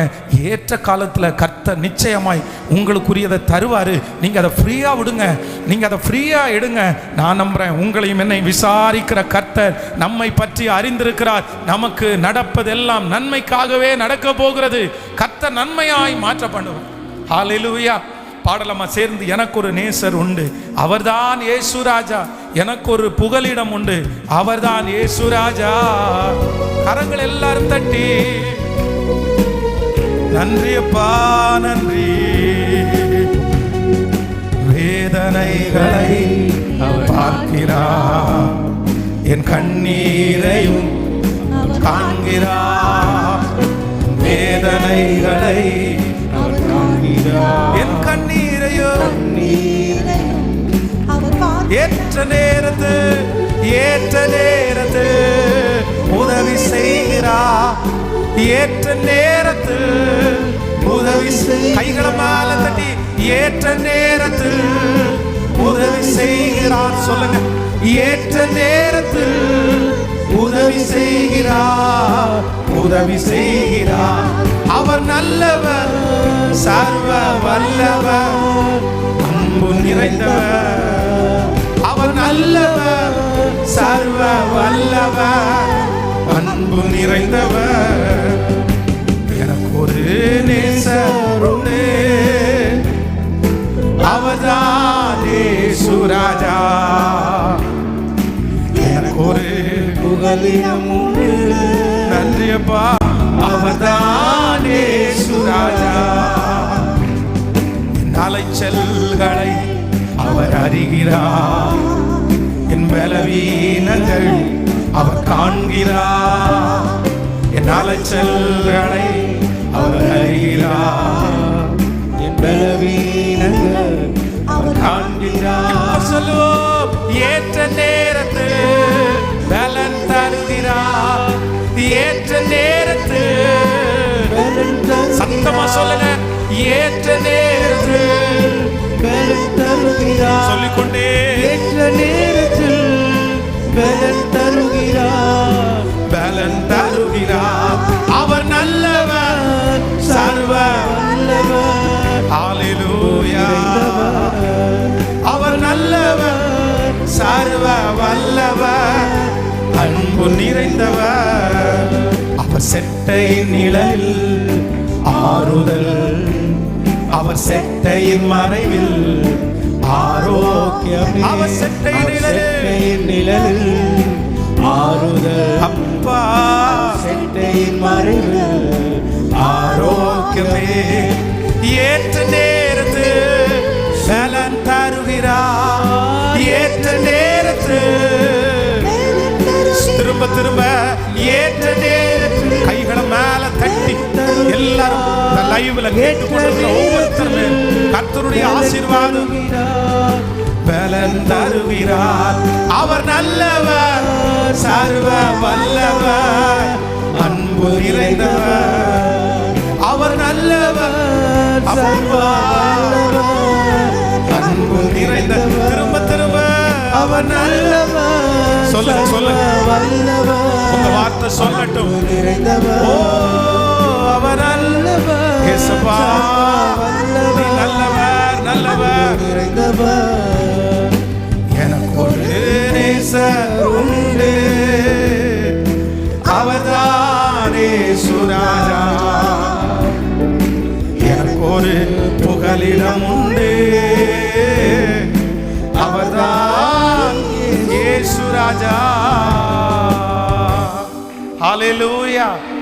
தேனை கண்டாயானால், தேனை கண்டாயானால் மட்டாய் சாப்பிடு, இம்மட்டும் வா, மிஞ்சி வராதே. இந்த ரெண்டு வசனமும் உங்க மனசை விட்டு மாறாம இருக்கணும். ஒன்று, தேனை கண்டாயானால் மட்டாய் சாப்பிடு. ரெண்டாவது, இம்மட்டும் வா, மிஞ்சி. சோ நம்முடைய வாழ்க்கையில எல்லாவற்றுக்கும் கர்த்தர் ஒரு அளவுகோலை வச்சிருக்கிறார். எதுலையுமே நம்ம எக்ஸ்ட்ரீமா போகிறத கர்த்தர் விரும்பவே இல்லை. அது ஸ்பிரிச்சுவலா இருந்தாலும் சரி, உலக பிரகாரமான காரியமா இருந்தாலும் சரி, ஆசீர்வாதமா இருந்தாலும் சரி, வேலையா இருந்தாலும் சரி, எதிர்காலத்தை குறித்த காரியமா இருந்தாலும் சரி, எல்லாத்துலேயும் நம்ம நினைக்கிறது நம்ம அளவுக்கு மிஞ்சி நம்ம இறங்குவோமே ஆனால் அதன் நிமித்தமாய் வருகிற பாதிப்புக்கு நீங்க நிறைய பேர் உள்ளாக வேண்டியதா இருக்கும். அதனால போதும் என்கிற மனதுடனே கூடிய தெய்வ பக்தியே மிகுந்த ஆதாயம். ஆமேன் சொல்லுங்கள். வேதத்தில் ஒரு சில காரியத்தை மட்டும் உங்களுக்கு நான் கோடிட்டு காமிக்க விரும்புகிறேன். நீங்கள் எல்லாருமே அதை கவனமாக கவனிக்கணும். ஃபஸ்ட்டு வாசிக்க வேண்டாம், நீங்கள் அப்படியே ஆதி ஆமத்திற்கு வாங்க. ஆதி ஆமத்திற்கு வரும்போது 2 பேர் முதலிலே ஆண்டவருக்கு காணிக்கை செலுத்துகிறார்கள். யாரு? காயின், ஆபேல். ஆண்டவர் யாருடைய காணிக்கையை அங்கீகரிக்கிறாரு? கர்த்தர் ஆபேலையும் அவனுடைய காணிக்கையும் ஆண்டவர் அங்கீகரித்தார். ஆனால் காயினையும் அவருடைய காணிக்கையும் ஆண்டவர் என்ன பண்ணல? அங்கீகரிக்கல. நல்லா கவனிச்சுக்கோங்க, கவனமாக கவனிச்சுங்க. இப்போ தன்னுடைய காணிக்கையை ஆண்டவர் அங்கீகரிக்கல, தன்னுடையது ஏற்றுக்கொள்ளப்படல. அப்போ என்னுடையது ஏற்றுக்கொள்ளப்படாம இருக்கிறதுக்கு யார் காரணம் அப்படின்னா இந்த என்னுடைய சகோதரன் தான் காரணம், ஆபேல் தான் காரணம். இவன் மட்டும் இல்லைன்னா நான் ஒருத்தன் மட்டும் தானே காணிக்கை செலுத்தியிருப்பேன், என்னுடைய காணிக்கை ஆண்டவர் ஏத்துக்கிருப்பார்ல. அப்ப இவனை கொன்றலாம் அப்படின்னு நினைச்சு தன்னுடைய மனதுல நினைக்க கூடாத ஒன்றை எக்ஸ்ட்ரீமா கொண்டு போறான். இப்ப தன்னுடைய சகோதரன் அதே மாதிரி கொன்னுட்டான். இப்ப ஆண்டவருடைய சத்தம் வருது, எப்பா உன் சகோதரனாகிய ஆபேல் எங்க? உடனே இவன் சொல்ற, நான் அவனுக்கு காவலாளியோ? உடனே கர்த்தர் சொல்றாரு, அவனுடைய ரத்தத்தினுடைய சத்தம் என்னை நோக்கி என்ன பண்ணுது? கூப்பிடுது. நீ என்ன பண்ண? நீங்க ஆதியாகமம் 4ஆம் அதிகாரத்தினுடைய 10வது வசனத்தை வாசிப்பீர்களே, ஆனால் அதற்கு அவர், நீ என்ன செய்தாய்? உன் சகோதரனுடைய ரத்தத்தின் சத்தம் பூமியிலிருந்து என்னை நோக்கி கூப்பிடுது அப்படின்னு ஆண்டவர் சொல்றார். அப்போ அவன் சொல்றான், இந்த மாதிரி நான் என் சகோதரனுக்கு காவலாளியோனும் போது கர்த்தர் சொல்றாரு, நீ என்ன செஞ்ச? நீ என்ன பண்ணன? நீ நன்மை செய்தால் உனக்கு மேன்மை. இந்த வசனத்துக்கு அர்த்தம் என்ன தெரியுமா? 7வது வசனம், நீ நன்மை செய்தாய் உனக்கு மேன்மை இல்லையோ, நன்மை செய்யாதிருந்தால் பாவம் வாசற்படியிலே படுத்திருக்கும், அவன் ஆசை உன்னை பற்றி இருக்கும், நீ அவனை ஆண்டு கொள்ளுவாய் என்றாயப்பா. நீ ஆல்ரெடி ஒரு அண்ணன் தான் அவனுக்கு. நீ இன்னைக்கு நீ செலுத்தின இந்த காணிக்க அங்கீகரிக்கப்படலை, ஆனா நீ நன்மை செய்தால் உனக்கு மேன்மை உண்டு அப்படின்னா ஒரு நாள் உன்னை ஆசீர்வதிக்க தான் போறேன். இன்னைக்கு அவன் ஆசீர்வதிக்கப்பட்டுட்டான், நாளைக்கு நீ ஆசீர்வதிக்க போட போற. இன்னைக்கு அவனுடைய காணிக்கையை நான் அங்கீகரிச்சேன், நாளைக்கு உன் காணிக்கையை நான் அங்கீகரிக்க போறேன். அவ்வளவுதான். இதுக்கு போய் இவ்வளவு யோசிச்சு இவ்வளவு திங்க் பண்ணி எப்படி அவன் என்னை விட்டு மேலே வரலாம்? எப்படி அவனுடைய காணிக்கை மட்டும் அங்கீகரிக்கப்படலாம்? இப்படி தேவையில்லாம நீ உன்னுடைய யோசனையும் உன்னுடைய வாழ்க்கையும் எக்ஸ்ட்ரீம் கொண்டு போனதுனால ஒரு சகோதரனை கொலை பண்றது மட்டும் இல்லாம இந்த பூமியிலே நீ நிலையற்று இருக்கிறவனாய் மாற்றப்பட்டாயே. நீங்க அப்படியே தாவீதுடைய வாழ்க்கைக்கு வாங்க. சவுல் கொன்றது 1000, தாவீது கொன்றது 10000. ராஜா யாரு? சவுல். சாதாரண ஒரு பிரதானி யாரு? தாவீது. தாவீதிற்கு ஆண்டவர் ராஜ்யபாரத்திற்கு கொடுக்கப்பட்டிருக்கிற ராஜ்யபாரத்துக்கு என்று அவனுக்கு கொடுத்த கால அளவு எவ்வளவு? 40 ஆண்டுகள். அந்த 40 ஆண்டுகளில் கர்த்தர் சவுலை ராஜ்யபாரத்திலிருந்து எடுத்துக்கொள்ளவே இல்லை. ஆனா தாவீது என்கிற ஒரு கேரக்டரை குறித்து எக்ஸ்ட்ரீமா யோசிச்சு, இவன் கோலியாத்தையே கொன்னுட்டான், எனக்கு விரோதமா இவன் எழும்பிடுவானோ, இவன் இப்படி பண்ணிடுவானோ, இவன் அந்த மாதிரி செஞ்சிருவானோ அப்படின்னு ஆண்டவர் மேல சந்தேகப்பட்டு ரொம்ப தன்னுடைய மனசை போட்டு குழப்பி குழப்பி குழப்பி அவனுக்கு கையில் கொடுத்துருக்கிற ராஜ்ய பாரத்தை கூட ஒழுங்கா பண்ண முடியாம தற்கொலை செய்து மாண்டு போனவன் சவுல். இன்றைக்கு இந்த சத்தத்தை கேட்டுக்கொண்டிருக்கிற ஒவ்வொருத்தடத்துலையும் ஆண்டவர் பேசுறாரு, ஒவ்வொருத்தடத்துலையும் பேசினாரு. அது வெற்றியாய் நடக்கும், நான் உனக்கு வெற்றியாய் நடக்க பண்ணுவேன். அது ஏற்ற காலத்தில் நடக்கும், அது அந்தந்த சமயத்திற்கு வந்து சேரும். பலன் கொண்டு திடமானதாயிரு, கலங்க வேண்டிய அவசியம் இல்லை. இதுவரையிலும் நடத்தின கர்த்தர் நடத்துவார். இன்னும் அதற்கு கால அளவு இருக்கிறது. ஆண்டவர் நினைத்தாரே ஆனால் ஒரே மாதத்திற்குள், ஒரே வாரத்திற்குள், 24 மணி நேரத்துக்குள், 12 மணி நேரத்துக்குள் அந்த அற்புதத்தை உங்களுக்கும் எனக்கும் செய்ய வல்லவராய் இருக்கிறார். அவர் செய்ய நினைத்தது ஒன்றும் தடைபடாது. ஆனா நம்மை பார்த்து என்ன ஆண்டவர் சொல்றார் அப்படின்னு சொன்னா, நீங்கள் அந்த காரியத்தையே நினைத்து அதற்காக ரொம்ப கவலைப்பட்டு அதற்காக சில ஷார்ட்கட்டான முயற்சியை எடுத்து இல்லை அப்படி இப்படி இப்படி அப்படின்னு சொல்லி அதை குறித்து ரொம்ப கவலைப்பட வேண்டிய அவசியம் இல்லவே இல்லை. ஹல்லேலூயா. ஆண்டவரே, எனக்கு ஒரு கிருபையை மட்டும் நீருக்கு இன்னைக்கு கட்டளையிடும். நான் விசுவாசிக்கிறவர் இன்னார் என்று அறிந்திருக்கிறேன். ஹல்லேலூயா. எனக்கு வாழ்ந்திருக்கவும் எனக்கு தெரியும். இப்போ ஒரு அந்த மாதிரி ஒரு பொருத்தனை நீங்கள் எடுங்க. யாராவது மனசில் ஆழமாக இது நடக்கணும், அப்படியே தலையே வெடிக்கிறது மாதிரி இருக்கு பாஸ்டர், இதுக்கு ஒரு தீர்வை நான் இந்த மாதத்துக்குள்ளே காணணும், இன்னும் 2 மாதத்துக்குள்ளே இந்த தீர்வை நான் கண்டே ஆகணும். இனி எதுவாக இருக்கலாம், உங்கள் பிள்ளைகளுடைய திருமண காரியமாக இருக்கலாம், கடன் பிரச்சனையாக இருக்கலாம், ஒரு வேலையினுடைய நிலைவரமாக இருக்கலாம், ஒரு குழந்தை பாக்கியத்திற்காக இருக்கலாம், அவ்வளோதான், எனக்கு நடந்தே ஆகணும், எனக்கு நடந்தே ஆகணும், இல்லைன்னா நான் உயிரோட கூட இருக்க மாட்டேன், நான் செத்துருவேன், என்னால் அதுலேருந்து வெளியே வரவே முடியாது. நீங்கள் மனது முழுக்க போட்டு போட்டு அப்படியே நிறைச்சி அதையே நினச்சிட்டு அதையே கற்பனை பண்ணிட்டு இது இல்லைன்னா என்னால் வாழவே முடியாது என்னென்னமோ யோசிச்சிருக்கலாம். ஆனால் ஆண்டவர் என்ன சொல்கிறார் அப்படின்னு சொன்னால், உன்னுடைய மிஞ்சின கர்மத்தில் நீங்கள் ஈடுபட வேண்டிய அவசியம். சொல்லுங்க, எத்தனை பேர் ஆமோதிக்கிறீர்கள்? வேண்டாம் வேண்டாம். ஆண்டவர் சொல்கிறார், அதை சுலபமாய் ஜெபித்து விட்டு விடு. அதான் அன்னாளை குறித்து வேதம் சொல்லுது, தேவனுடைய ஆலயத்தில் வந்து மனம் கசந்து அழுதாள். ஆனால் திரும்பி போகும்போது ஒரு வார்த்தை சொல்லுது, அதற்கு பிறகு அவள் துக்க முகமாய். சொல்லுங்க, அத்தனை நாள் தனக்கு குழந்தை இல்லை இல்லை இல்லை இல்லை அப்படின்ற நிறைய நெகட்டிவ் அவங்களுக்குள்ள இருந்துட்டே இருந்துச்சு. யோசிச்சிட்டே இருந்தா, இவ்வளோ பேர் என்னை கஷ்டப்படுத்துறாங்களே, இவ்வளோ பேர் என்னை மனசு நோகடிக்கிறது மாதிரி பேசுகிறாங்களே அப்படின்ற அந்த வருத்தம் அவங்களுக்குள்ள இருந்துகிட்டே இருந்துச்சு. ஆனால் ஒரு எக்ஸ்ட்ரீமில் ஒரு வார்த்தை வருது, சரி ஓகே ஓகே, நான் தான் ஆண்டவரிடத்தில் எல்லாத்தையும் கொட்டிட்டேனே, இனி அவர் கொடுத்தா கொடுக்கட்டும், கொடுக்கலன்னா கூட பரவாயில்ல அப்படின்னு சொல்லி மனசை தைரியப்படுத்திட்டு இன்னையிலிருந்து நான் கவலைப்பட மாட்டேன்னு என்னைக்கு அவங்க பொருத்தனை எடுத்தாங்களோ அன்னையிலிருந்து கர்த்தர் அவர்களுக்கு குழந்தை கொடுக்க வேண்டிய ப்ராசஸை கர்த்தர் ஆரம்பிச்சிட்டார். நீங்க என்னைக்கு கவலைப்படுறதை நிறுத்துறீங்களோ, நீங்க என்னைக்கு யோசிக்கிறத நிறுத்துறீங்களோ, நீங்க என்னைக்கு ரொம்ப போட்டு உங்களை அலைச்சிக்கிறத நிறுத்துறீங்களோ, அன்னைக்கு நீங்க ஆண்டவரை நம்புறீங்கன்ற அர்த்தம். அன்றைக்கு நீங்க ஆண்டவரை நம்ப ஆரம்பிக்கும் போது கர்த்தர் நீங்கள் நினைப்பதற்கும் வேண்டிக் கொள்வதற்கும் மிகவும் அதிகமாய் நமக்கு கிரியை செய்ய வல்லவராய் இருக்கிற கர்த்தருக்கு நல்ல 2 கரங்களையும் மேல தட்டி, நல்ல கரங்களை மேல தட்டி ஹalleluya ஆமென். நீ நினைப்பதற்கும் நான் ஜெபிப்பதற்கும் அதிகமாய் செய்திடுவா. நீ நினைப்பதற்கும் நான் ஜெபிப்பதற்கும் அதிகமாய் செய்திடுவா. களி கூறுவோம் களி கூறுவோம், கர்த்தர் சொன்ன வாக்கு தத்தம் சொல்லி மகிழ்வோம். களி கூறுவோம், பாடுவோம்,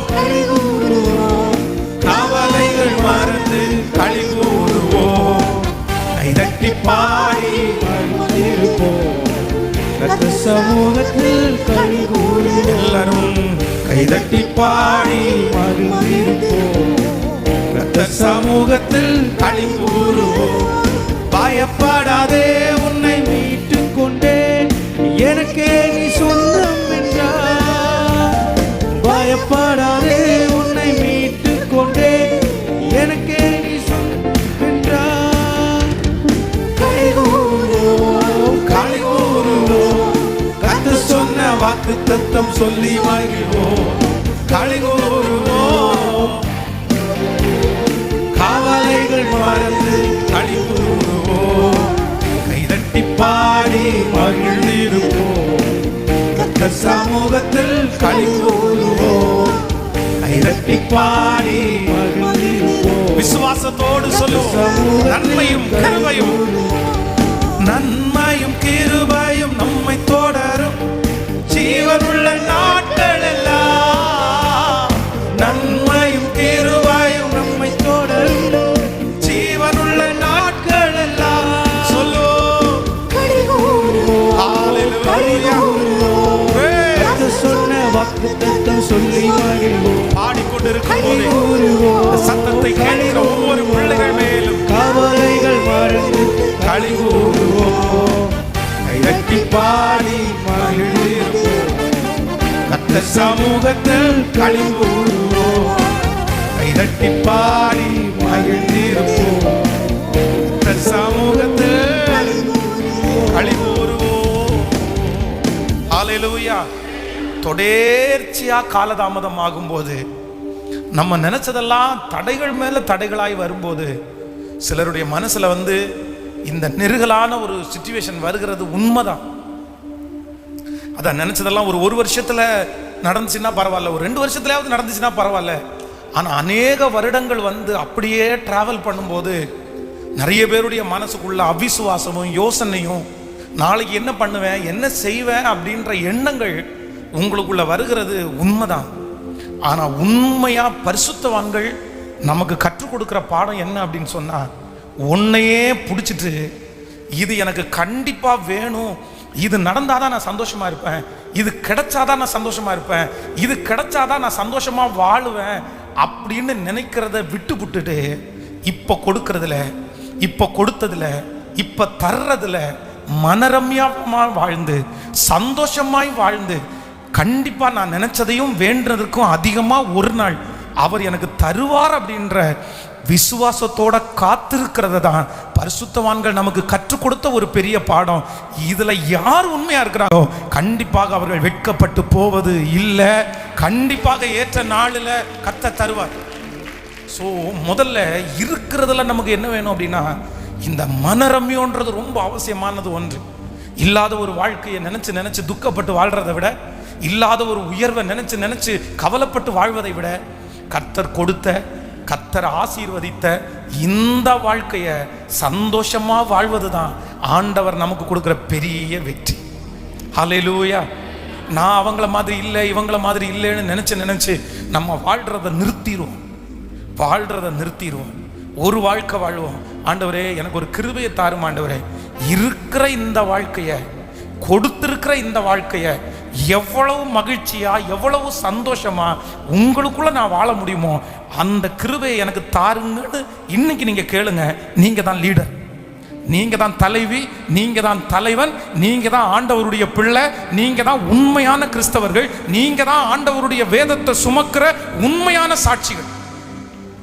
ஆனா நீங்க கடந்து போகிற இந்த வாழ்க்கைய சந்தோஷமா வாழல அப்படின்னா நிச்சயமாகவே நம்ம ஆண்டவருடைய பிள்ளைங்கன்றதற்கு அர்த்தமே இல்லை. தானியேலை குறித்து வேதம் சொல்கிறது, அந்த பத்திரத்திற்கு கையெழுத்து வைக்கப்பட்டது என்று அறிந்திருந்தோம். எனக்கு ரொம்ப ஆச்சரியமா இருக்குது, ரொம்ப பிரமிப்பா இருக்குது. அப்படின்னா அந்த பத்திரத்திற்கு கையெழுத்து வைக்கப்பட்டது என்று தெரிந்திருந்தும் முன்பு ஜெபித்தது போலவே. எப்படிங்க இன்னைக்கு இந்த ஜெபத்துல இருக்கிற நிறைய பேருக்கு ஒரே ஒரு கையெழுத்து உங்களை தலைகளை மாத்திருச்சுல. ஒரு பிரச்சனை, ஒரு சூழ்நிலை உங்களை தலைகளை கொண்டு போயிச்சுல. ஏற்கனவே நீங்க இருந்ததற்கும், நீங்க வாழ்ந்த வாழ்க்கைக்கும், உங்களுடைய சந்தோஷத்திற்கும், உங்களுடைய ஜெபத்திற்கும் பாருங்க எல்லாமே மாறிடுச்சுல. இந்த பிரச்சனை வந்ததுக்கு அப்புறம் உங்க ஜெபம் மாறிடுச்சு. இந்த பிரச்சனை வந்ததுக்கு அப்புறம் உங்க தூக்கத்தினுடைய நேரம் மாறிடுச்சு. இந்த சூழ்நிலை வந்ததுக்கு அப்புறம் உங்களுக்கு எல்லாமே மாறிடுச்சு. மற்றவங்கள்ட்ட பேசுறது மாறிடுச்சு. இந்த பிரச்சனை வந்ததுக்கு பிறகு டோட்டலா நீங்க மாறிட்டீங்களே. உங்க சாப்பாடு முதற்கொண்டு, உங்களுடைய ட்ரெஸ்ஸிங் முதற்கொண்டு, உங்களுடைய சந்தோஷம் முதற்கொண்டு அத்தனையும் மாறிடுச்சே. ஆனா பரிசுத்த வேதாகமம் சொல்கிறது, தானியேலுக்கு தலையே போகிறது மாதிரி ஒரு பிரச்சனை வருது. அந்த பிரச்சனை வந்ததுக்கு பிறகும் தன்னுடைய ஜெபம் மாறல, தன்னுடைய டியூட்டி மாறல, தன்னுடைய ட்ரெஸ் சேஞ்ச் மாறல, எதுவுமே மாறாத இருந்ததுனால அவனுக்கு மலை போல வந்த பிரச்சனை சமபூமியா மாறினது உண்மையானால் கரங்களை தட்டிட்டே இருக்கும்போது உங்களுக்கு முன்பாக இருக்கிற அந்த பிரச்சனை எவ்வளவு பெருசா இருந்தாலும் நீங்க மாற வேண்டிய அவசியமே இல்லை. அந்த பிரச்சனை கண்டிப்பாக மாறும். அது மாறும். நீங்க மாறக்கூடாது. நம்ம நிறைய பேர் பாருங்க, அதுக்கப்புறம் இதுக்கு முன்னாடி பாத்துங்க, அவங்க முகத்தை பார்த்தாலே அவ்வளவு சந்தோஷமா இருக்கும். ஆனா இந்த பிரச்சனை வந்ததுக்கு பிறகு அவங்க முகம் அப்படியே இருளோன்னு ஆயிடுச்சு. அந்த பிரச்சனை வர்றதுக்கு முன்னாடி பாருங்க எவ்வளோ அழகா ட்ரெஸ் பண்ணிட்டு மற்றவங்களுக்கு முன்னாடி போய் நிற்கும் போதே ஒரு பெரிய கான்ஃபிடென்ட்டா போய் முன்னாடி நின்று பேசி அப்படி நிற்கிறவங்க. கல்யாண வீட்டுக்கு போனால் யார்கிட்டையும் ஒதுங்கி போகாம போயிட்டு பிரைஸ் லார்ட் அப்படின்னு எல்லா இடத்துலையும் வாலண்டியரா போய் பேசுற ஆளு, எங்க போனாலும் சந்தோஷமா இருக்கிற ஒரு ஆளு. இந்த செய்தியை கேட்ட உடனே, இந்த ரிசல்ட்டை பார்த்த உடனே, இந்த பிரச்சனையை பார்த்த உடனே அவ்வளோதான், டோட்டலி ஆளு சேஞ்ச். பாருங்க, கல்யாணத்துக்கு போனால் அப்படியே ஒளிச்சு போயிடுது. அப்படியே வேண்டாம் வெறுப்பா போயிட்டு ஓடி போய் எல்லாருக்கும் முன்னாடியும் சாப்பிட்டுட்டு உடனே கிளம்பிடுறது. ஃபோட்டோவு கூட அங்கே நிற்கிறது இல்லை. நான்லாம் என்ன ஃபோட்டோவு நிற்கிறேன், எல்லாமே டோட்டலாக ட்ரெஸ்ஸிங் முதற்கொண்டு மாறிடுச்சு. அப்படி அவ்வளோதான். ஃபஸ்ட்டெல்லாம் அவ்வளோ நல்லா தலை சீவி நல்லது, இப்போ எல்லாம் அப்படியெல்லாம் கிடையாது, எல்லாம் மாறிடுச்சு. இந்த ஜெபத்தில் யாராவது இருக்கிறீங்களா? ஆன்லைனில் கூட இந்த சத்தத்தை யாராவது கேட்டுக்கொண்டிருக்கிறீங்களா? நீங்கள் சொல்கிறது உண்மைதான் பாஸ்டர், இந்த பிரச்சனை, இந்த சூழ்நிலை, இந்த யோசனை, இந்த இது வர்றதுக்கு முன்னாடி நான் இருந்ததே வேற, ஆனா இப்ப நான் இருக்கிறதே வேற. கர்த்தர் உங்களுக்காக தான் கர்த்தர் தானியேலை கர்த்தர் ஞாபகப்படுத்துகிறார். தானியேலை கர்த்தர் உங்களுக்கு முன்பாக கர்த்தர் வைக்கிறார். கர்த்தர் தானியேலை உங்களுக்கு முன்பாக கொண்டு வந்து வைக்கிறார். கர்த்தர் என்ன சொல்றார் அப்படின்னா, அந்த தானியேல் பத்திரத்திற்கு கையெழுத்து வைக்கப்பட்டது என்று அறிந்திருந்தும் 6ஆம் அதிகாரம் 10வது வசனம், தன் வீட்டுக்குள்ளே போய் தன் மேல் வீட்டு அறையிலே எருசலேமுக்கு நேராக தன் பலகணிகள் திறந்திருக்க அங்கே தான் முன்பு செய்து வந்தபடியே தினமும் 3 வேளையும் தன் தேவனுக்கு முன்பாக முழங்கார் படியிட்டு ஜெபம் பண்ணி ஸ்தோத்திரம் செலுத்தினான். ஹல்லேலூயா. இடம் மாறல, இடம் மாறல, வார்த்தை மாறல, ஜெபம் மாறல, அவனுடைய முழங்கால் இருக்கிற தன்னுடைய சரீரத்தினுடைய சூழ்நிலை மாறல, கவலைப்படல. அப்படியே ஜெபம் பண்ணதுனால வேதம் சொல்கிறது, தானியேலுக்கு விரோதமாக இருக்கிற சிங்கங்களுடைய வாயை கர்த்தர், சொல்லுங்க சொல்லுங்க எல்லாருமே பக்கத்தில் இருக்கிற கையை பிடிச்சி சொல்லுங்க, நீங்க உண்மையா ஆண்டவரை நம்புறதுனுடைய அடையாளம். சொல்லுங்க, நீங்க ஆண்டவரை நம்புறதுனுடைய அடையாளம். நீங்க எவ்வளவு பெரிய சூழ்நிலை வந்தாலும், எத்தனை அவமானம் வந்தாலும், நீங்க கொஞ்சம் கூட மாறாம அப்படியே இருக்கிறது தான் நீங்க ஆண்டவரை நம்புறதனுடைய. ஹல்லேலூயா. இஸ்ரவேல் ஜனங்களுக்கும் நமக்கும் நிறைய பேருக்கு நல்ல சம்பந்தம் இருக்குது. நமக்கும் அவங்களுக்கு ரொம்ப நெருங்கிய தொடர்பு இருக்குது. எது தெரியுமா? அவ்வளோதான். எகிப்து ஜனங்களுக்கெல்லாம் வாதையை கொடுத்து அங்கே கல்மழை பெஞ்சு இங்கே கல்மழை பெய்யாத உடனே பாட்டு என்ன தெரியுமா?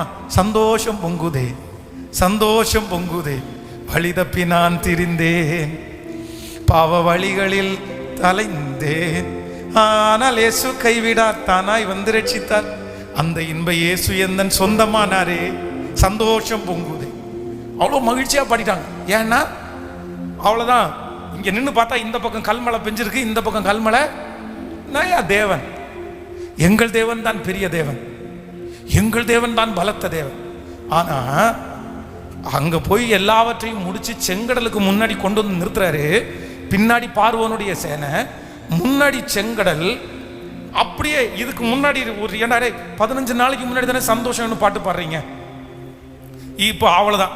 அந்த செங்கடலுக்கு முன்னாடி இப்படி என்ன கைவிட்டு துக்கத்தின்றேபான பாத்திரம் அப்படி பாடினா கூட பரவாயில்ல. நிறைய பேர் திட்டி வேற பாடிடுறாங்க.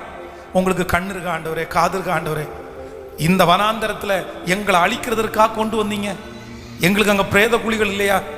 அப்போ நான் ஏன் இஸ்ரவேல் ஜனங்களுக்கு நிறைய பேர் சொந்தக்காரங்க இங்கே இருக்கிறீங்கன்னு ஏன் சொல்கிறேன்னா, அவங்களும் அந்த வேலையை தான் பண்ணாங்க. அற்புதம் நடக்கும்போது கைத்தட்டி வரவேற்கிறது, சோதனை வரும்போது ஆளே டோட்டலாக மாறிடுறது. எல்லாம் அதுக்கு முன்னாடி வந்து பலி செலுத்துறதுக்காக எடுத்தவங்க இப்போ கல் எடுக்கிறாங்களாம். ஆளுக்கு ஒரு கல் எடுத்து மோசையை கொன்றணும்னு முடிவு பண்ணிட்டாங்க.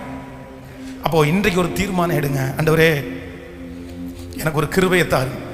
ஆண்டவர் வந்து தாவீதை ராஜாவாக அபிஷேகம் பண்றதற்கு சின்ன வயசுல தாவீதை இருக்கும்போது சாமுவேலை வீட்டுக்கு அனுப்பிட்டார்.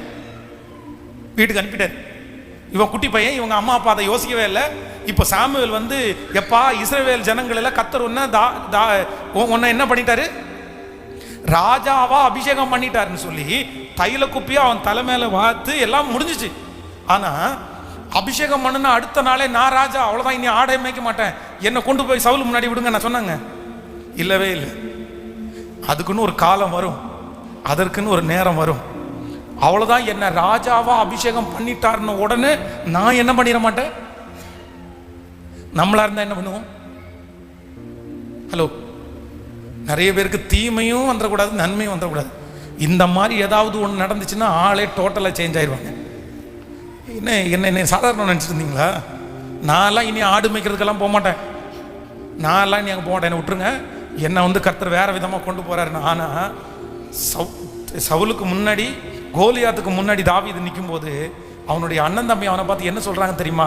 அந்த கொஞ்ச ஆட்டை, ஹலோ, சாமுவேலே அங்கீகரிச்சாலும் அவன் அண்ணன் தம்பி யாருமே தாவீதை ராஜாவா என்ன பண்ணல.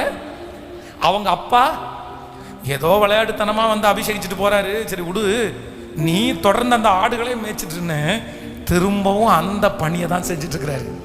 ஆனா ஆண்டவர் ரொம்ப நல்லவர். கரெக்டான நேரத்திற்கு தாவீதை கொண்டு வந்து நிறுத்தினார்.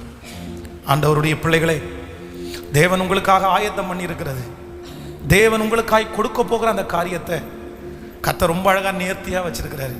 ஆண்டவரே, எனக்கு தெரியுது ஆண்டவரே, நான் நிறைய இந்த ஒரு பிரச்சனை வந்ததுக்கு அப்புறம் நான் நிறைய சிக்காயிட்டேன், நான் நிறைய மாறிட்டேன். எனக்கு தெரியுது எதுக்குமே நான் பயப்படாத ஆளு, எதுக்குமே நான் கலங்காத ஆளு. ஆனா இந்த சூழ்நிலை வந்ததுக்கு அப்புறம் நான் கொஞ்சம் கலங்கி போயிட்டேன், என்னை டோட்டலா நான் சேஞ்ச் ஆயிட்டேன் அப்படின்னு யாராவது இந்த ஜெபத்துல இருந்தா, இன்னைக்கு ஆண்டவர் உங்களிடத்துல தெளிவா உங்க கையை பிடிச்சு தெளிவா கத்து பேசுறாரு. நீ இருந்தது போலவே இரு, நீ இருந்தது போலவே இரு, நீ முன்பு ஜெபித்தது போலவே நீ ஜெபி, நீ எப்படி அந்த நாள் இருந்த அதே போல சந்தோஷமா இரு. உனக்கு குறித்திருக்கிற காரியத்தை கண்டிப்பாக ஒரு நாள் நான் நிறைவேற்றாமல் போவதே இல்லை, நிச்சயமாகவே முடிவு உண்டு. உன் நம்பிக்கை நல்ல கரங்களை தட்டி நம்புகிறவர்கள், ஆண்டவரே நான் மாற போறது இல்லை, நான் மாற போறது இல்லை, நான் எந்த சூழ்நிலைகளுக்கும் ஜெபிக்கலாமா? எத்தனை பேர் ஜெபிக்க போறேன் என் கூட சேர்ந்து? இந்த செய்தி பிரசங்கம் பண்ணி கொண்டிருக்கும் போதே ஜெபம் பண்ணுங்க. நம்முடைய பிள்ளைகள் நம்மளை சிங்கத்திற்கு ஒப்புமையா நம்மளை பார்க்குற நாட்கள் வரணும். எங்க அம்மாவை பற்றி எனக்கு தெரியும்ப்பா, எங்க அப்பா பற்றி எனக்கு தெரியும்ப்பா, அவரெல்லாம் எந்த பிரச்சனைக்கும் மாறுற ஆள் கிடையாது, மாறுற ஆள் கிடையாது. ஹல்லேலூயா. அவர் நேற்றையும் சாப்பிட்டாரு, அவர் இந்த சூழ்நிலையிலே அவர் சாப்பிடுவார். ஆமென். நிறைய பேருக்கு சாப்பாடே வேண்டாம். சிலருடைய சாப்பாடெல்லாம் ரொம்ப குறைஞ்சிருச்சு. எப்போ குறைஞ்சிருச்சு? எப்போ சாப்பாடு குறைஞ்சிருச்சு? எப்போ அந்த மாதிரி ஒரு சூழ்நிலைக்குள்ள நீங்க போனீங்களோ அப்போ நிறைய பேர் எதை குறைச்சிட்டாங்க தெரியுமா? சாப்பாட்டை குறைச்சிட்டாங்க. கேட்டா ஒன்று சொல்லுவாங்க, நான் சாப்பிட்டு என்னத்தை கண்டேன், சாப்பிட்டு மட்டும் என்ன வாழுது, ட்ரெஸ் செஞ்சு நல்ல ட்ரெஸ் உடுத்தி மட்டும் என்ன வாழுது? இல்லை, எனக்கு எல்லாவற்றிலையும் மனரமியமா இருக்கிறதற்கு நான், ஆண்டவரே எனக்கு ஒரு இருதயம் தாருங்க ஆண்டவரே, எனக்கு ஒரு இருதயம் தாருங்க ஆண்டவரே. எத்தனை பேர் ஜெபிக்க போறீங்க? இந்த பலிபீடத்தில் இந்த பிரசங்கத்தை பண்ணும்போதே நான் ஜெபத்தோட கேட்கிற ஆண்டவரிடத்தில், ஆண்டவரே எந்த சூழ்நிலையில நீர் என்ன நடத்தினாலும் நான் ஒரே மாதிரி மாறாம அதை எதிர்கொள்றதற்கு அப்படிப்பட்ட ஒரு ஃபெய்த்தை எனக்குள்ள தாங்க. அதுதான் விசுவாசத்தினுடைய பெரிய அளவுகோல்னு நான் நம்புறேன். அதுதான் ஆண்டவர் மேல நான் வச்சிருக்கிற விசுவாசம். என்னுடைய பிரச்சனை மாறி போகும், ஆனா நான் மாறவே மாட்டேன்றதான் ஆண்டவருடைய பிள்ளைகளுக்கு ரொம்ப அழகு. ஜெபம் பண்ணுங்க, கேளுங்க ஆண்டவரிடத்துல, ஏசப்பட்ட ஜெபம் பண்ணுங்க, அந்த கிருபையை கர்த்தரிடத்துல கேளுங்க. ஹல்லேலூயா, ஹல்லேலூயா. சத்தத்தை உயர்த்தி நிறைய பேர் ஆண்டவரை திடப்படுத்துறதை நான் பார்க்கிறேன். இந்த சத்தத்தை கேட்கிற நிறைய பேர் ஆண்டவர் திடப்படுத்துறதை நான் பார்க்கிறேன். கர்த்தர் நிறைய பேரை தைரியப்படுத்துறதை நான் பார்க்கிறேன். ஆண்டவர் உங்களிடத்துல சில இடத்துல தெளிவாய் ஆண்டவர் பேசுகிறார். மகளே மகனே, திடன் கொண்டு தைரியமாய். ஓ ஹல்லேலூயா. நமக்கு செய்ய வேண்டியதை செய்து முடிக்கிற மகா பெரிய தேவனாகிய கர்த்தர். ஹல்லேலூயா. நன்றி ஆண்டவரே, நன்றி அப்பா, நன்றி. தொல்லை கஷ்டங்கள் சூழ்ந்திடும், துன்பம் துக்கம் வரும், துன்பத்தில் தோன்றிடும், இருளாய் தோன்றும் எங்கும், சோதனை வரும் வேளையில் கேட்கும் செவியிலே, பாரத்தில் இருந்து ஜெயம் வரும், பரன் என்னை காக்க வல்லோ. சொல்லுங்க சேர்ந்து, காக்கும் வல்ல மீட்பர் உண்டனக்கு,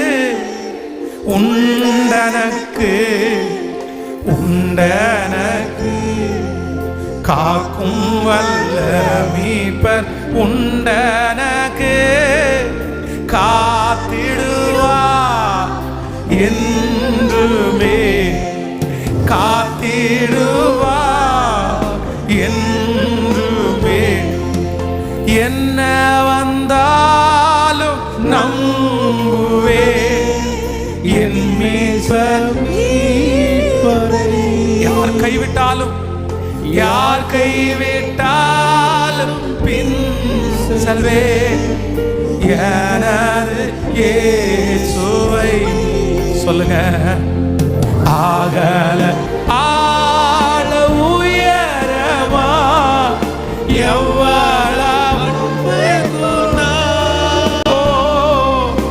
என்ன துன்பங்கள் வந்தாலும் அவர் என்னை கைவிட மாட்டார். என்ன துன்பங்கள் வந்தாலும் அவர் என்னை கைவிட மாட்டார். கைகளை மேல உயர்த்தி சொல்லுங்க. காக்கும் வல்ல மீட்பர். சத்தத்தை உயர்த்தி சொல்லிக்கொண்டே அப்பா. காக்கும் வல்ல மீட்பர் உண்டனக்கு காத்திடுவார் என்றுமே, காத்திடுவார் என்றுமே, காத்திடுவார் என்றுமே. ஹல்லேலூயா, ஹல்லேலூயா. நான் நிறைய வயதான போதகர்களோட அவங்களுடைய வயதான காலங்களில் அவங்களோட நிறைய ட்ராவல் பண்ணியிருக்கிறேன். அப்படின்னா அவங்களோட கொஞ்சம் டைம் ஸ்பெண்ட் பண்ணியிருக்கிற நிறைய வயதான ஊழியர்கள். பொதுவாகவே வயதானவர்களை அதை கவனிப்பது, வயதான ஊழியர்களை கவனிப்பது இதெல்லாம் கொஞ்சம் பிடிக்கும். அதனால் அந்த டைமில் நிறைய நேரங்கள் இருந்ததுனால நிறைய வயதான ஊழியர்களுக்கு அந்த கடைசி நேரத்தில் நிறைய உதவிகள் செய்யணும் அப்படின்னு ஆசைப்பட்டிருக்கிறேன். அப்போ எனக்கு ரொம்ப என்னுடைய மனதை ரொம்ப கவர்ந்தவர் எங்கள் பாஸ்டர். அவருக்கு அவர் ரொம்ப ஏஜ்டாக அவர் இறக்கல. அவர் மரணம் அடையும் போது ஒரு 65 அந்த ரேஞ்சில் தான், அது 60 அந்த ரேஞ்ச் தான். ஆனால் அவர் தேவனுடைய ராஜ்யத்திற்கு அவங்க போவாங்க அப்படின்ற ஒரு வெளிப்பாடு அவங்களுக்கு வந்துருச்சு. நான் போயிடுவேன் அப்படின்னு. ஏன்னா அவங்க அம்மா மரணம் அடையும் போதே எங்கள் பாஸ்டர் 3 நாள் கன்வென்ஷனுக்காக சர்ச்சை விட்டு கிளம்புறாரு. அவங்க அம்மா ரொம்ப ஹெல்த்தியாக இருக்காங்க, அவங்க நடமாடிட்டு தான் இருக்காங்க. அவங்க அப்போ வெளியே பெட்டியை எடுத்து வச்சுட்டு அவங்க சொல்கிறாரு, இந்த மாதிரி நான் வர்றதுக்குள்ளே அம்மாவுக்கு ஏதாவது ஆயிடுச்சு அப்படின்னா நீங்களே பார்த்துக்குங்க அப்படின்னு கிளம்புறாரு. அதே போல் அவர் கன்வென்ஷன் கொடுத்து போகிறார். 2வது நாள் அம்மா இறந்துடுறாங்க. நான் வர முடியாது, நான் கன்வென்ஷன் வந்துட்டேன், நீங்கள் அடக்கம் பண்ணுங்கன்றாரு. அடக்கம் பண்ணிட்டாங்க. எப்படி இதை பண்ணி எப்படி சொன்னீங்க அப்படின்னு கேட்டால், இல்லை நான் சொப்பனம் பார்த்தேன் ஒரு நாளைக்கு முன்னாடி. ஒரு ஒயிட் கலர் காரில் எங்கள் அம்மா உட்காந்துருக்காங்க. ஜன்னலுடைய அந்த கிளாஸை இறக்கிட்டு என்னை பார்த்து கை காமிக்கிறாங்க, டாட்டா காமிக்கிறாங்க. நானும் டாட்டா காமிக்கிறேன். ஸோ உடனே முடிவு பண்ணிட்டேன், அம்மா நம்மளை விட்டு போகிறதுக்குள்ள டைம் வந்துருச்சு அப்படின்னு சொல்லி ஜெபம் பண்ணி நான் ஆயத்தம் ஆகிட்டேன் எங்கள் பாஸ்டர் சொல்கிறேன். அதே போல் எங்கள் பாஸ்டர் ரொம்ப சிக்காகி அந்த மரண படுக்கையிலே இருக்கிறார். நிறைய பேர் அவர் திரும்ப எழும்புவார் அப்படின்னு நிறைய பேர் ஜெபம் பண்ணிகிட்டே இருக்கிறாங்க. வயசு ரொம்ப கம்மியான ஏஜ் தானே. ஆனால் எங்கள் பாஸ்டருக்கு அது தெரிஞ்சிச்சு போல, அண்டர்ஸ்டாண்ட், நான் தேவனுடைய ராஜ்யத்துக்கு போகிறேன் அப்படின்னு சொல்லி. ஆனால் அது கடைசி வரைக்கும் எங்கள் பாஸ்டர் ட்ரீட்மெண்ட் எடுக்கலை. அப்படின்னா மருத்துவமனைக்கு போகல. அவர் விசுவாசம், ஒரு மாத்திரை கூட அவர் சாப்பிட்டதில்லை. ரட்சிக்கப்பட்டு என்னைக்கு ஊழியத்துக்காக ஒப்பு கொடுத்தாரோ அன்னையிலேருந்து மரணம் அடைய வரைக்கும் அவர் மாத்திரை எடுக்கலை. அப்போ எத்தனையோ பேர் அந்த மரண அவஸ்தையில் இருக்கும்போது அவர் கூப்பிடும்போதும் ஒரு சலசலப்பு கூட இல்லாமல், ஒரு கவலை கூட இல்லாமல், யார் போனாலும் அவங்க சரி ஜெபம் பண்ணுறீங்களா பாஸ்டர் அப்படின்னு ஜெபம் பண்ணிவிட்டு என்கிட்ட நான் அவருடைய பக்கத்தில் உட்காரும்போது என்கிட்ட பாட சொன்னார். சரி நீ பாடு அப்படின்னு. அப்போ அவருக்கு ரொம்ப பிடிச்ச பாட்டு என்ன அப்படின்னா, நேசப்பாட்டு பாட போகிறேன் ஏசையா கூட, பாசப்பாட்டு பாட போகிறேன் ஏசையா கூட.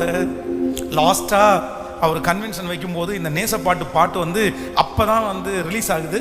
உடனே எனக்கு ஃபார்வேர்ட் பண்ணி இந்த பாட்டை நீ கற்றுட்டு இந்த கன்வென்ஷனுக்கு இந்த பாட்டை பாடு அப்படின்னு பாஸ்டர் என்கிட்ட சொல்லி அனுப்பினார்.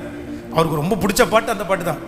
இயேசுவே என் இயேசுவே என் அன்பே என் ஆருயிரே உம்மில் நான் என்னை மறந்தேனே, உம்மில் நான் என்னை மறந்தேனே, உலகத்தின் ஆசைகள் என்னை இழுக்கின்ற வேளையில் உன் கண்ணீரின் விழிகள் என்னை அணைக்குதே.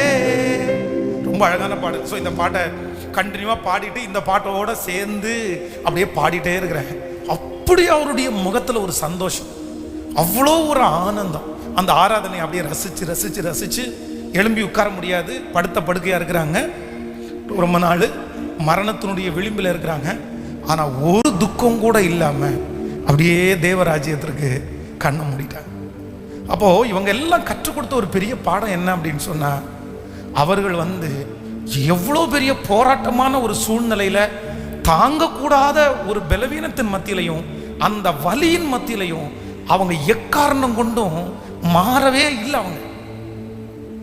அவங்கள பெருமையும் அவங்கள மாத்தல, பாடுகளும் அவங்கள மாத்தல, பதவியும் அவங்கள மாத்தல. இன்னும் ஆகாது என்று தள்ளப்பட்ட கல்லு மாதிரி இருக்கும்போது அப்படியே வேணான்னு உதறி தள்ளும்போது கூட அவங்க மாறவே இல்லை. இதுலையும் அவங்க ரொம்ப அழகா மெயின்டைன் பண்ணிட்டு அந்த பதவி அந்த அந்த பொறுமை இது பெருமையான வார்த்தைகள் எல்லாம் பேசப்படும் போது, அடப்போப்பா, கிறிஸ்து எனக்கு ஜீவன், சாவு எனக்கு ஆதாயம், பெருமைப்படுத்தக்கூடியவர் உண்டானால் ஒரே ஒருவர், அவர் பெருகவும் நான் சிறுகவும். அதையும் அவங்க பெரிய விஷயமா என்ன பண்ணல, கைத்தட்டல்களையும் அங்கீகரிப்பையும் அவங்கள உயர்த்தி பேசும்போதும் பெருமையை அவங்க கையாண்ட விதம் எப்படி தான் கையாண்டாங்க அப்படின்னா, அவங்களுக்கு வந்த எல்லா பிளஸ்ஸிங், அவங்களுக்கு வந்த எல்லா உயர்வுகளையும் அவங்க ரொம்ப லிமிட்டேஷனை தான் கையாண்டாங்க. அப்படியே தான் இருந்தாங்க. என்ன ஒரு சிரிப்பு சிரிச்சுக்குவாங்க, அந்த சிரிப்பில் 1000 அர்த்தம் இருக்கும். அந்த சிரிப்பு உண்மையாகவே பெருமைப்படுற சிரிப்பா இருக்காது. உங்களுக்கு என்னப்பா தெரியும், ஒன்றும் இல்லாமையிலிருந்து எடுத்தவர் அவர், கொடுத்தது அவர், உயர்த்தினது அவர். நம்ம எவ்வளோ பெரிய துரோகியா இருக்கிறோம், ஆண்டவர் நல்லவராக இருக்கிறதுனால தான்ப்பா நான் நல்லவனா இருக்கிறேன், அதனால தான் இந்த பெருமையெல்லாம் கொடுக்குறீங்க, என்ன அவர் விசாரிக்கிறவர்னு சொல்லிட்டு அந்த பெருமையான நேரத்தில் அத்தனையும் ஆண்டவருக்கு அப்படியே கொடுத்துட்டாங்க. அவங்க அதில் அவங்க மாறவே இல்லை, அதில் அவங்க பெருமைப்படவும் இல்லை, ரொம்ப அழகா பண்ணிட்டாங்க. அதே நேரத்தில் தாழ்த்தப்படுகிறது, சோதனை, மலையை போல ஒரு பிரச்சனை, அவ்வளோதான் ஒரு பெரிய அசிங்கம்.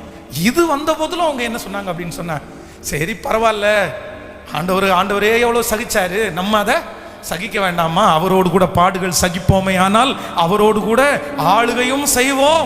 அவ்வளோதான், என்னுடைய சிலுவையை சுமந்துட்டு ஆண்டவர் வர சொல்லியிருக்கிறாரு, பரவாயில்லப்பா, அதெல்லாம் ஒன்றும் பிரச்சனை இல்லைப்பா, கெட்ட வார்த்தை தானே பேசிட்டீங்க, திட்ட தானே செஞ்சீங்க, சரி ஒரு நேரம் ஆகாரம் தானே இல்லை அப்படின்னா அதையும் ரொம்ப பாசிட்டிவாக எடுத்து அதுலேயும் அவங்க எப்படி தான் இருந்தாங்க அப்படின்னு சொன்னால், கொஞ்சம் கூட மனசில் சஞ்சலமும் வருத்தமும் படாமல் ரொம்ப அழகாக கையாண்டு நேர்த்தியாக தங்களுடைய ஓட்டத்தை வெற்றியாய் முடித்தாங்க.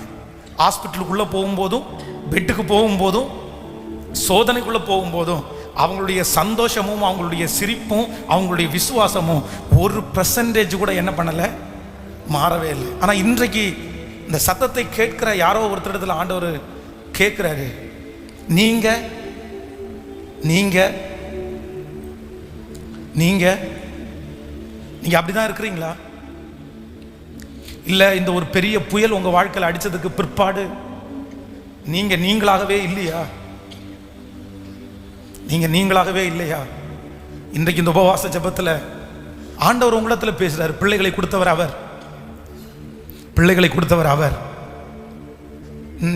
நான் அவங்க வாழ்க்கையில் போய் ஒன்றும் மாற்ற முடியாது, ஆனால் எனக்காக இருக்கிற கர்த்தர் எப்படி வேண்டுமென்றாலும் மாற்றுவதற்கு வல்லமை உள்ளவராக இருக்கிறார். உங்களுக்கு இப்போ கர்த்தர் நம்மிடத்தில் என்ன எதிர்பார்க்கிறார் அப்படின்னு சொன்னா, மகளே மகனே நீ எப்பொழுதும் எப்படி இரு அப்படின்னு சொன்னா, ஸோ ஒரே போல் ஹல்லேலூயா.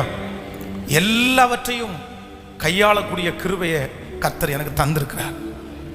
சிலர் என்ன பண்ணுவாங்க தெரியுமா, வெளியே சொல்ல மாட்டாங்க, ஆனா எங்க இருக்கும் சொல்லுங்க, வெளியே சொல்ல மாட்டாங்க. பிரச்சனை போராட்டங்கள் இதெல்லாம் வரும்போது வெளியே சொல்ல மாட்டாங்க, ஆனா உள்ளுக்குள்ளேயே வச்சு வெதும்பி வெதும்பி வெதும்பி வெதும்பி சிக்காயிருவாங்க பாருங்க. ஆனா நான் என்ன சொல்றேன்னா, அப்படி இருக்கக்கூடாது, அதுவும் ஆண்டவருக்கு பிரியமானதல்ல. நீங்க உள்ளுக்குள்ள கூட என்னவா இருக்கணும், அதை சூழ்நிலை வந்தோடனே வெளியே எல்லாருக்கும் முன்னாடி ரொம்ப நல்லா இருக்கிற மாதிரி சந்தோஷமா இருக்கிற மாதிரி காமிச்சிட்டு உள்ளுக்குள்ள ரொம்ப வருத்தப்படுவாங்க, உள்ளுக்குள்ள அழுவாங்க, மறைஞ்சிருந்து ரொம்ப வருத்தப்படுவாங்க. இல்லை இல்லை இல்லை இல்லை இல்லை, உள்புறமும் வெளிப்புறமும் நான் எப்படி இருப்பேன் அப்படின்னு சொன்னா, சோதனை வந்தாலும் பாடுகள் வந்தாலும் என்னுடைய அந்தரங்க வாழ்க்கையை அது சேதப்படுத்தாது, என்னுடைய வெளியரங்க வாழ்க்கையை சேதப்படுத்தாது, என்னுடைய வேலையை அது சேதப்படுத்தாது, என்னுடைய ஜெபத்தை அது சேதப்படுத்தாது, என்னுடைய விசுவாசத்தை சேதப்படுத்தாது, ஆண்டவரை நம்பி இருக்கிற நம்பிக்கை அதை சேதப்படுத்த முடியாது. ஹல்லேலூயா. இப்படி ஒரு தானியேலுடைய அபிஷேகத்தை இன்னைக்கு இந்த உபவாச ஜெபத்தில் எல்லார் மேலையும் கர்த்தர் ஊற்ற போறாரு. உங்க ஒவ்வொருத்தர் மேலையும் கர்த்தர் ஊற்ற போறாரு. என் மேல ஆண்டவர் ஊற்ற போறாரு. ஆன்லைன்ல லைவ்ல இந்த சத்தத்தை கேட்கிற பிள்ளைங்க மேல ஊற்ற போறாரு. ஹல்லேலூயா. இதற்கு பின்பு நீங்கள் பிரச்சனையை சந்திக்கிறதுல ஒரு பெரிய வித்தியாசத்தை கர்த்தர் உங்களுக்கு காண்பிக்க போகிறார். உங்களுக்கு முன்பாக இருக்கிற சவால்களை நீங்க வித்தியாசமா சந்திக்க போறீங்க. இனி நீங்க சந்திக்க போகிற சில போராட்டங்களை கர்த்தர் உங்களை ஸ்பெஷலா சந்திக்க பண்ண போறாரு. அது உங்களை ஒன்றும் சேதப்படுத்துவது இல்லை. நீங்கள் ஒரு தலைவனாய் தலைவியாய் தானியேலை போல ஒரு சலசலப்பு கூட இல்லாம சிங்கத்தை போன்ற பிரச்சனையே நீங்க நிறைய பேர் எதிர்கொள்ள போறீங்க. அந்த அபிஷேகத்தை ஆண்டவர் நம்ம எல்லாருக்கும் கர்த்தர் தர போறாரு. ஹல்லேலூயா. எத்தனை பேர் வாஞ்சையோட கேட்க போறீங்க? எத்தனை பேர் ஆண்டவருடைய சமூகத்தில் கேட்க போறீங்க? ஆண்டவரே, இன்றைக்கு இந்த உபவாச நாளில் எனக்கு ஒரு அபிஷேகத்தை என் தலையின் மேல ஊற்றுங்க. என்ன அபிஷேகம் அப்படின்னு சொன்னா, அந்த தானியேலிடத்தில் இருந்த பத்திரத்திற்கு கையெழுத்து வைக்கப்பட்டது என்று அறிந்திருந்தோம். பிரச்சனை தனக்கு முன்பாக வருகிறது என்று அறிந்திருந்தோம். தனக்கு எதிராக இருக்கிறது சிங்கத்தினுடைய வாய் என்று அறிந்த போதிலும் கொஞ்சம் கூட சனலமே இல்லாம முன்பு ஜெபித்து வந்தபடியே அதே இடத்துல அதே சாப்பாடை சாப்பிட்டு அதே ஜன்னலை திறந்து வச்சு அதே ஜெபத்தை ஏறெடுக்க முடியுமானால் இன்றைக்கு இந்த உபவாச ஜெபத்தில் உலாவுகிற கர்த்தர் என்ன அப்படி பயன்படுத்த முடியும் என்று நம்புறவங்க எல்லாரும் கர்த்தருடைய சமூகத்தில் அந்த கிருபைக்காய் கெஞ்சுங்க. சத்தத்தை உயர்த்தி எல்லாரும் கர்த்தரிடத்தில் கேளுங்க. ஆண்டவரே, அந்த கிருபை எனக்கு வேணும்ன்றவங்க கர்த்தரிடத்தில் கேளுங்க. ஹல்லேலூயா. சிங்க கெபியோ சூளை நெருப்பானாலும் என்ன ஒண்ணுமே பண்ண முடியாது. எனக்குள்ளே கர்த்தர் இருக்கிறார். ஜெபிங்க, அந்த கிருபையை கேளுங்க. ஸ்தோத்திரம். ஹல்லேலூயா. மனரம்யமா இருக்கிற அபிஷேகம், சமாதானமா இருக்கிற அபிஷேகம், சுகத்தோடு இருக்கிற அபிஷேகம், சலசலப்பில்லாத அந்த வாழ்க்கை மரணம் அடைகிற வரைக்கும், இந்த ராஜ்யத்தை விட்டு போகிற வரைக்கும் கேளுங்க. இது ஒரு பெரிய அபிஷேகம். எனக்கு வேண்டும் ஆண்டவரே, நன்றி அப்பா, எனக்கு தாரும் ஆண்டவரே.